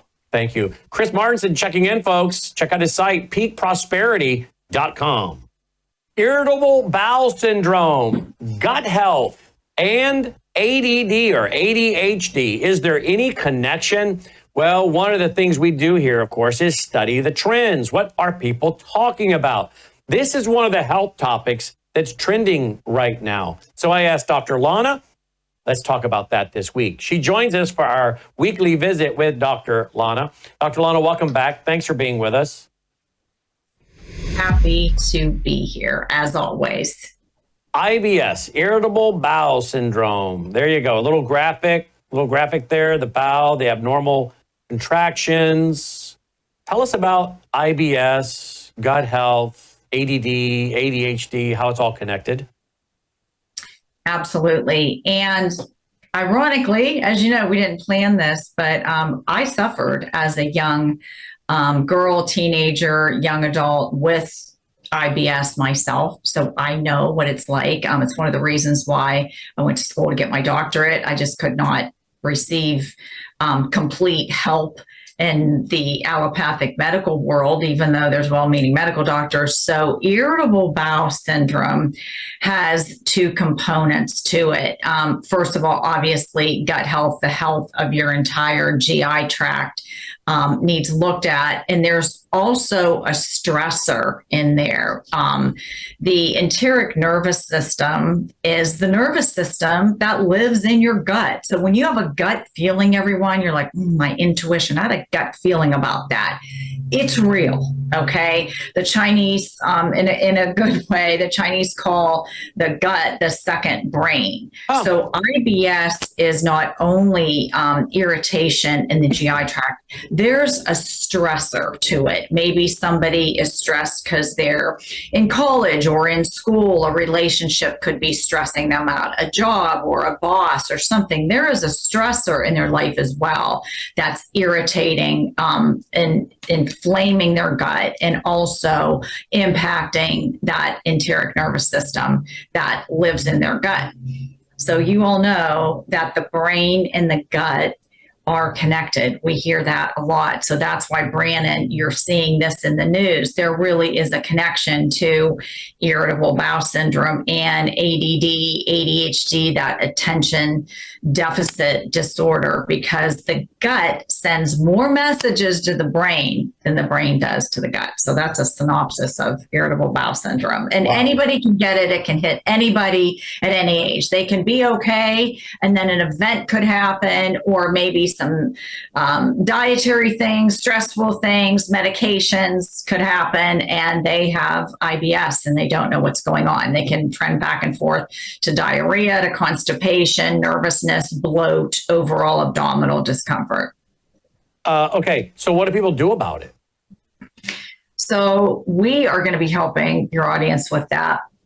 And in a nutshell, because this is, I'm going to speak obviously generally, but this is a little bit of a slippery slope because gut health requires some really specific moves in diet and lifestyle, and actually in supplementation. You have to be really, really careful with supplements in the gut health world. And I'll talk about that at the end. So in general, I'm going to start with the nerves. And a lot of people don't stop for a minute and kind of, I tell people, look at their life. Like my own private patients, I'll say, go back to as soon as you can remember. Are you 3, 4, 5, 6 years old? Go back to childhood, go back to going through school, go back to your relationships, go into your profession, your job. And honestly, deep inside your soul, stop and think, who or what is causing you stress? I mean, we all have stress in life. Everybody is. Good stress, bad stress. You can have stress because you're planning a wedding or somebody in your family's having a baby, and that's happy stress, but it's stress. So I want you to look back in your life and say, okay, who or what are causing me stress? And what shifts, what changes can you make to reduce some of that stress? I've had people, honestly, I've had patients, and I'm being very, very clear, honest, and helpful and transparent as you all want and need me to be here. But I've had people break up relationships. I've had people get divorces. I've had people go talk to their bosses. I've had people change jobs, change careers. I'm not telling you all to go do that. I'm just giving you real life examples in my practice of people have made changes in their lives. I had somebody at a busy executive, they had IBS, and I said, listen, aren't there things at work that you could delegate? And they ended up getting an assistant at work, and their IBS went away. We made some dietary changes. So number one, look at stressors. And number two, and this is just a general piece of help for you around your gut health, is I want you to start thinking of one food, one ingredient. One food, one ingredient. It's a whole food. And we just naturally gravitate to processed foods because we're in America and they're easy and they're quick and they're fast. So I want you to start thinking about how you could plan your day and maybe take a cup of cut up, watermelon and cut up melons, to work as a snack rather than grabbing something out of the machine. What can you do at home to have ready one ingredient, one foods handy that you're fueling your body with one ingredient foods, meaning, an apple, a banana, strawberries, a sweet potato, asparagus is a one ingredient food. There's no nutrition label, no supplement or nutrition label on a one ingredient food. If it's a zucchini, you don't need to know what's in it. It's a zucchini. And that may sound really elementary, but people don't realize how many times they're grabbing a processed food. And then the third thing I do is really educate people around supplementation. So if you like, I can dive into that, Brannon. Let me ask you real quick though, what about like sodas, caffeine, chocolate, that kind of stuff? There is a very, very specific dietary protocol that we're going to help all your people with in the near future. But in general, and everybody's different because there's different GI disorders. So there's diverticulitis, there's Crohn's and colitis, there's celiac disease, there's irritable bowel syndrome. So they're all a little bit different. So bottom line, IBS, chocolate, soda, all of that. Let me just make a general statement to help everybody with bloat and IBS and gut issues. Carbonation is the devil to your gut.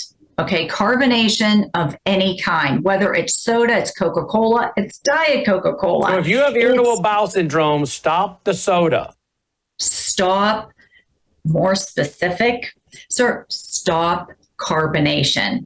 So if you're going out and say, like, I don't want to have a glass of alcohol, most people will say, if you're socializing, oh, you know what, I'll have club soda with lime. And they're like, yeah, I don't drink, I'm going to have club soda. Worst thing, carbonation for the gut.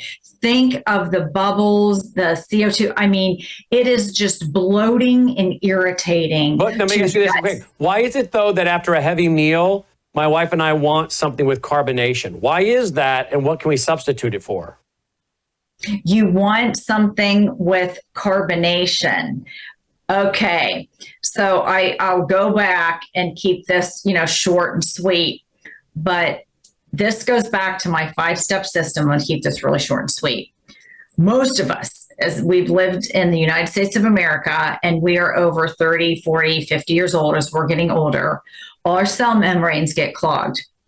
So even though we're eating well, a lot of the nutrition isn't getting broken down effectively in the GI tract and isn't entering the cells to fuel the cell. So we might have cravings. We want a glass of ginger ale or root beer or carbonation, or we want some chocolate.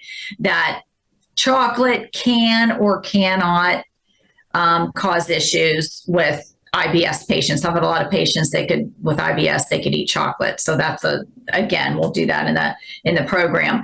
But my point is, when you have a craving of any kind, whether it's a carbonated drink or a piece of chocolate after dinner, our cell membranes get clogged from medications, from food, from living, from cough syrup, from going through the pandemic. Seriously, our cell membranes get clogged and they get misshapen. And remember, our cell membranes have doors and windows on them, and they need to open and close appropriately because you need to get hormones in and out of the cell. You need to get toxins, garbage out. Got to take out the garbage every day.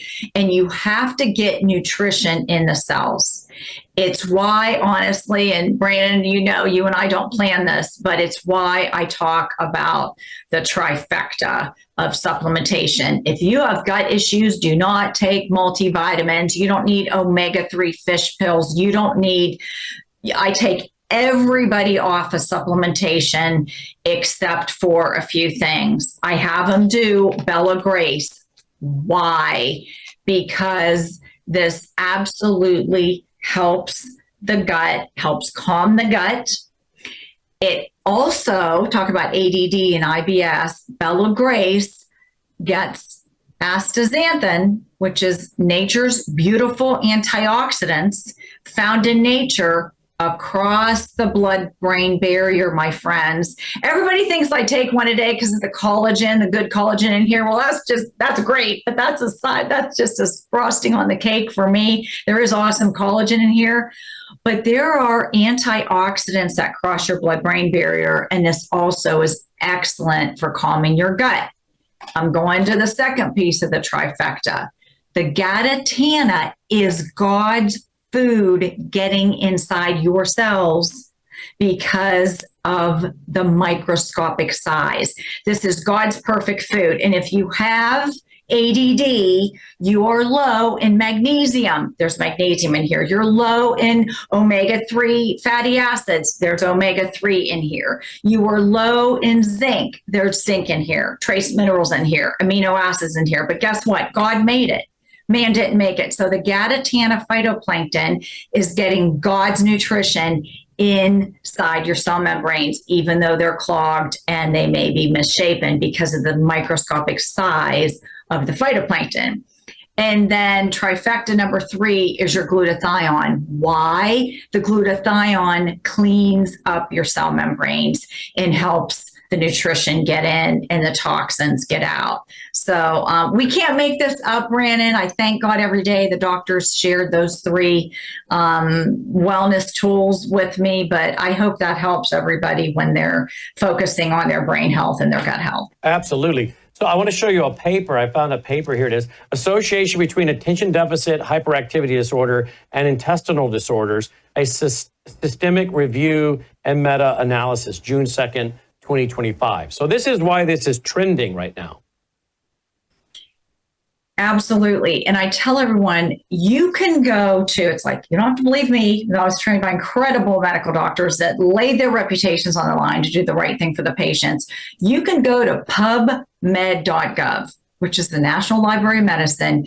You can put in attention deficit disorder and things like glutathione. You can put attention deficit disorder and astaxanthin. You can look up the ingredient in here and see the connection. You could put attention deficit disorder and magnesium or omega-3s, and you will see that you need glutathione. You need antioxidants in your brain that the Bella Grace elixir provides. You need the nutrients, omega-3s of God's nutrition with the Gatatana. You go to pubmed.gov, put that in the search bar, my friends, and you will see the studies just fill your computer screen or your phone. And know that we are stating facts here, not just, something to tell you to go get some supplements. These are life altering, these three, and they will be of great help to your brain and your gut health. So go here, folks, worldviewtube.com/sponsors. You'll get all three of them. Bella Grace, you'll see the Gatatana, and the Numi, which is the glutathione. The three I do every day. And again, if you're worried about gut health and ADD, ADHD, irritable bowel syndrome, all these things, stress. By the way, within the first 24 hours of taking a Bella Grace, I turned to my wife and I said, is it just me or does this make you calmer? She said she experienced that as well. Have other people said taking Bella Grace makes them feel calmer? Absolutely. Well, if you all remember, if you all remember the story, my mom is going to be 89 and she's on one medication and she is sharper and calmer than all of her friends in their 60s and 70s. And my friends, I am telling you, my 88-year-old mother never misses a day. She does swish about 3 times a day. And she takes her Bella Grace every single day. Her hair is growing like crazy and she's very calm. And the Gatatana, if you remember the story, she had a little issue with her brain last May. And this also helped really bring back her calm and kind, peaceful personality. So all three of them are needed, and it does. It helps you feel peaceful and calm because you're getting that astaxanthin in your brain, Brannon, and you're getting nutrition from God. Really, God made it in your cells. And then the glutathione helps to clean up the cell membranes. Excellent. So they can function. Awesome. As always, Dr. Lana, thank you for all you do. And her website is inspiredbywellness.com. And we look forward to having you back and talking more about gut health. Sounds good. My pleasure. Have a great night, everyone. God bless. Dr. Lana checking in. Okay, worldviewtube.com/sponsors to find all the great products that she just talked about that I take, Melissa takes. We take all three of those every day. It's a great way, I think, to support your health and us at the same time. worldviewtube.com/sponsors. All right, folks, that's our broadcast for tonight. Do you appreciate what we're doing? If so, we sure appreciate your support. Would you please consider going to worldviewfoundation.com? Worldview, come on over here. You haven't said hi tonight. Worldview Foundation, come on up. You haven't said hi this week. You've been pretty quiet this week. Huh? You've been pretty quiet this week, haven't you? Yep, you have. You're doing good, though, aren't you? Yep, you're doing good. Worldviewfoundation.com if you appreciate what we're doing here and want to support us. Worldviewfoundation.com. You also find our mailing address there if you prefer to support us through the mail. So thank you for doing that. Don't forget about all those great products at worldviewtube.com/sponsors, worldviewtube.com/sponsors. All right. Roll the music. Let's call it a night. Hey, by the way, our national conference coming up on October 3rd and 4th, about 30 minutes outside of Memphis, Tennessee, and the very middle class and the very safe Collierville, Tennessee. All right, don't be afraid of Memphis, folks. Unless you plan to go out and hang out in Orange Mound or Fraser, I think you'll be fine, right? We've been living here 21 years, not a problem here. WorldviewStore.com. Get your tickets, folks. Come to beautiful Bluff City, Collierville, Tennessee, outside of Memphis. May God save America. Take care.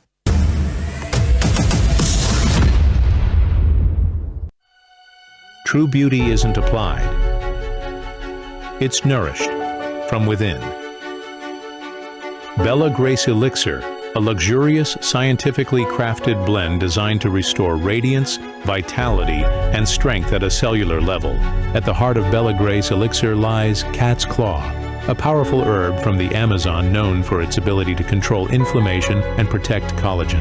With Verisol collagen peptides, it goes beyond the surface, stimulating your body's natural collagen production to reduce fine lines, improve skin elasticity, and promote real, visible change.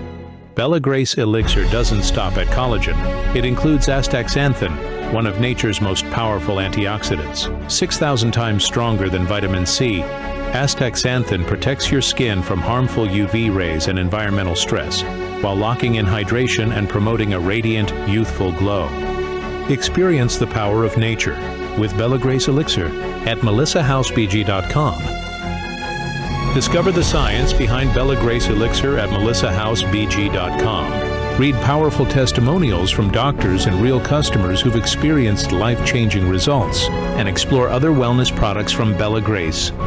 Bella Grace Elixir is more than just a product. It's a solution. Visit melissahousebg.com today.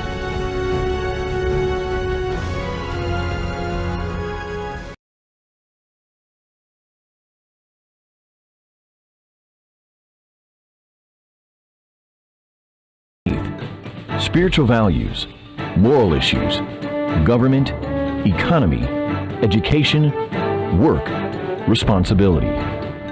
What we think about these depends on our worldview. Now, VCY America presents Worldview Radio with Brannon Howse. And welcome to the broadcast on this June 17th, 2025. Joining me today is going to be Anni Cyrus, born and raised in Iran, and our reporter on the ground in Israel, Aaron Lavarco. It is very fluid moving here, the information, and it is getting hard to nail down because some people say one thing and then they turn around and say another. So it's getting very confusing, my folks, and the MAGA coalition seems to be now split right down the middle. And maybe that's what the deep state and the military-industrial complex wanted all along. Get America involved in a war in the Middle East and split the MAGA movement even before the 6th-month anniversary of President Trump's second term. And what will that do to the rest of his agenda? And now, of course, we have reports that America may be indeed getting more involved as ships and planes and refueling aircraft are being moved into the region. We also have threats against the Strait of Hormuz, which could mean quite a bit for energy prices. We'll get to that. And who is really running Iran right now? A lot of their leaders, they're dead. And the quote, supreme leader, end quote, Khamenei apparently is hiding in a bunker that Annie reported last night is very vulnerable. She said that's a very vulnerable location to be in. He won't live very long if he pops his head up. He's going to be very vulnerable trying to get out of there. And now President Trump says we know where he's at, but we're not going to kill him for now. So who's running Iran? Anni Cyrus, she's written an article. She says it's now the IRGC running Iran. And what, if anything, will China, Russia, North Korea do in this expanding conflict in the Middle East? And how does it all fit into Bible prophecy as well? Joining me now are Anni Cyrus and Aaron Lavarco. Guys, welcome back to the broadcast. Thanks for being with us. Thank you, Brannon. Let's start with you, Aaron. It is 9:03 at night, correct, there in Israel tonight? Correct. Yes, it is. And tell me what's the latest coming out of your country? Well, right now, we've got dozens of our jets that are attacking Tehran. Interestingly, the number of missiles that have been fired upon us are actually decreasing. Over the last 4 days, the numbers have started 200, 100, 75, 30 or 40. So the numbers are decreasing. That's because we're blowing up installation plants. We're attacking their capabilities. So that doesn't mean that our sirens haven't been going off. We are still on edge, of course, but right now we took a pounding in Tel Aviv again. Buildings were destroyed, and people were suffering from shock, and some elderly were suffering from trauma. But yeah, we're very much on our edge. watching mainly our Air Force fighting. And of course, we're waiting now to see the maneuvers from the Americans who are now starting to, Donald Trump is starting to talk more and more about sending his perhaps troops, not just Air Force, but the latest big news is that there's talk of the 30,000-pound bombs being sent over on B-52s and dropping them on the Fordow nuclear spot. However, there's concerns that it could cause nuclear fallout. So there's a lot of talk going on. And then, of course, the big news of the letter of Mike Huckabee to Donald Trump as well. So we're following that news. But right now, we're just trying to get updates about how these missiles are getting through, destroying buildings, and we're trying to defend our people as much as possible. But we're also looking at how the numbers from the Iranians are decreasing. And then today, Benjamin Netanyahu and our defense team are saying probably another week at this level, and we could have it all finished. So I don't know exactly what they mean by that. We're not talking about a nuclear, we're not talking about a regime, or they weren't talking about a regime change. They were talking about cutting off the main sources of the Iranian regime's power. Well, let's hold right there for a second. We have the ambassador of Israel to the United States saying, if you thought the pager attack was a big deal, that is going to pair in comparison. It's going to be very small in comparison to what's coming Thursday or Friday. Listen to what he had to say. A number of surprises. When the dust settles, you're going to see some surprises on Thursday night and Friday that will make the beeper operation almost seem simple. Almost seems simple. Any hint as to what that is, Aaron? Haven't got a clue, but I'm excited. All right, let's go over to Annie. Annie, you've got a new article out today. The Supreme Leader just surrendered his throne. You predicted this on our network during Brannon Howse Live a couple times the last few days. Yes. So it has been announced, not by the regime, but Iran International is my main source, but a Supreme Leader decided to give majority of his power to IRGC's Supreme Council. That might be a very new word to your audience. IRGC's Supreme Council was put together or in place in 1980 by Khamenei, the previous Supreme Leader, when for times of war, basically. So if the Supreme Leader decides to hand over power, he has the right to do that, which he just did. Technically, it's the military coup, but volunteered by the Supreme Leader. So officially, Iran's ruled by IRGC now, or better yet, IRGC's Supreme Council. Also, from now on, whatever military action is taken will not be followed by Sharia Supreme Leader. It will be followed by Islamic generals.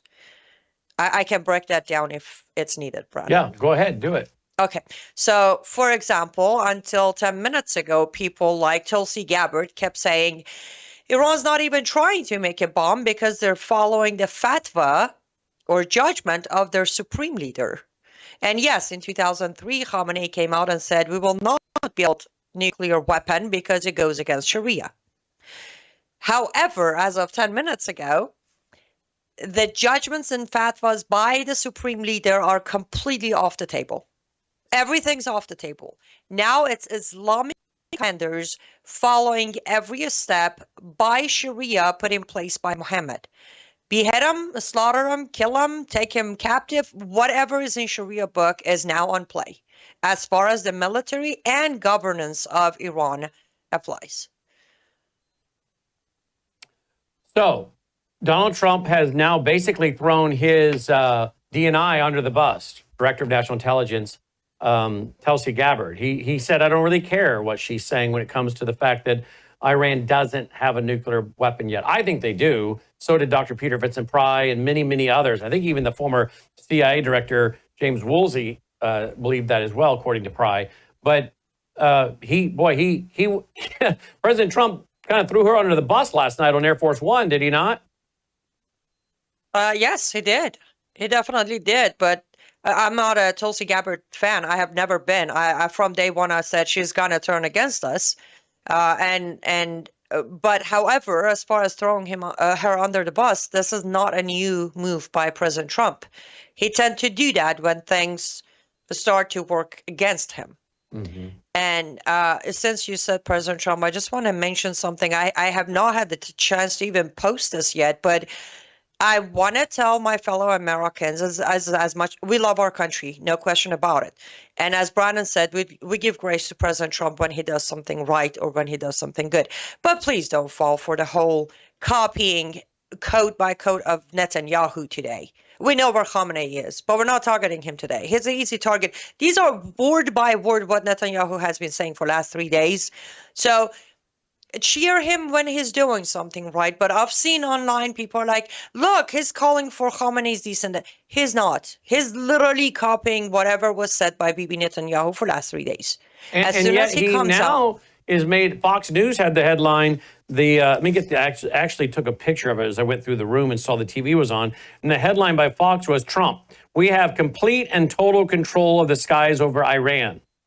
What do you mean? Exact sentence Netanyahu said 2 days ago. What do you mean we? I didn't realize we were involved in anything. I thought we were not involved. I mean, we have been told so many different things by this administration that if this were another administration, the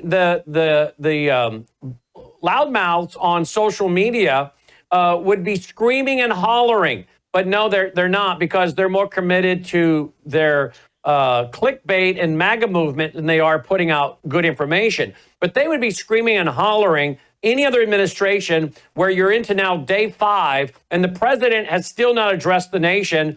But Bill O'Reilly is texting with him, and Bill O'Reilly is spilling the evidence of those talks. But the president of the United States has not addressed the American people, but has time to text with Bill O'Reilly. That is insulting to the 77 million people that voted for him, and frankly, those that didn't vote for him that are taxpayers.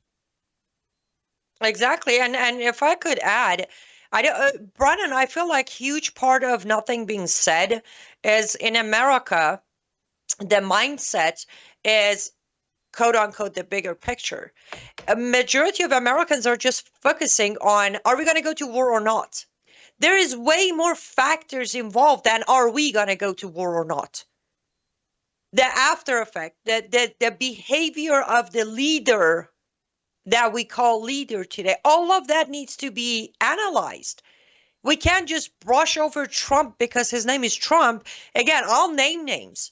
If this was Obama, right now, right from the right side, conservatives, he would be named every name in the book if he treated the country the way Trump has treated the country. By what? By not talking to us? By flip-flopping? By being contradictory in his social truth statements, or what?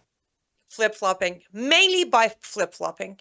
You know how quickly they would label Obama for flip-flopping? That he's part of the regime, he's getting funded, the Qatar money is behind him, all of that would roll right in. But because this is Donald Trump, we focus only on, are we going to war or not? Well, you know what I see, Brannon? Yeah. You know, Anni, what I see, maybe, could it be that Donald Trump, he's allowing Bibi to do the tough work, he's got our back, and he's sending over a couple of B-52 bombers with 30,000-pound bombs. He's going to drop them, and he's going to ride into Iran, filling up that vacuum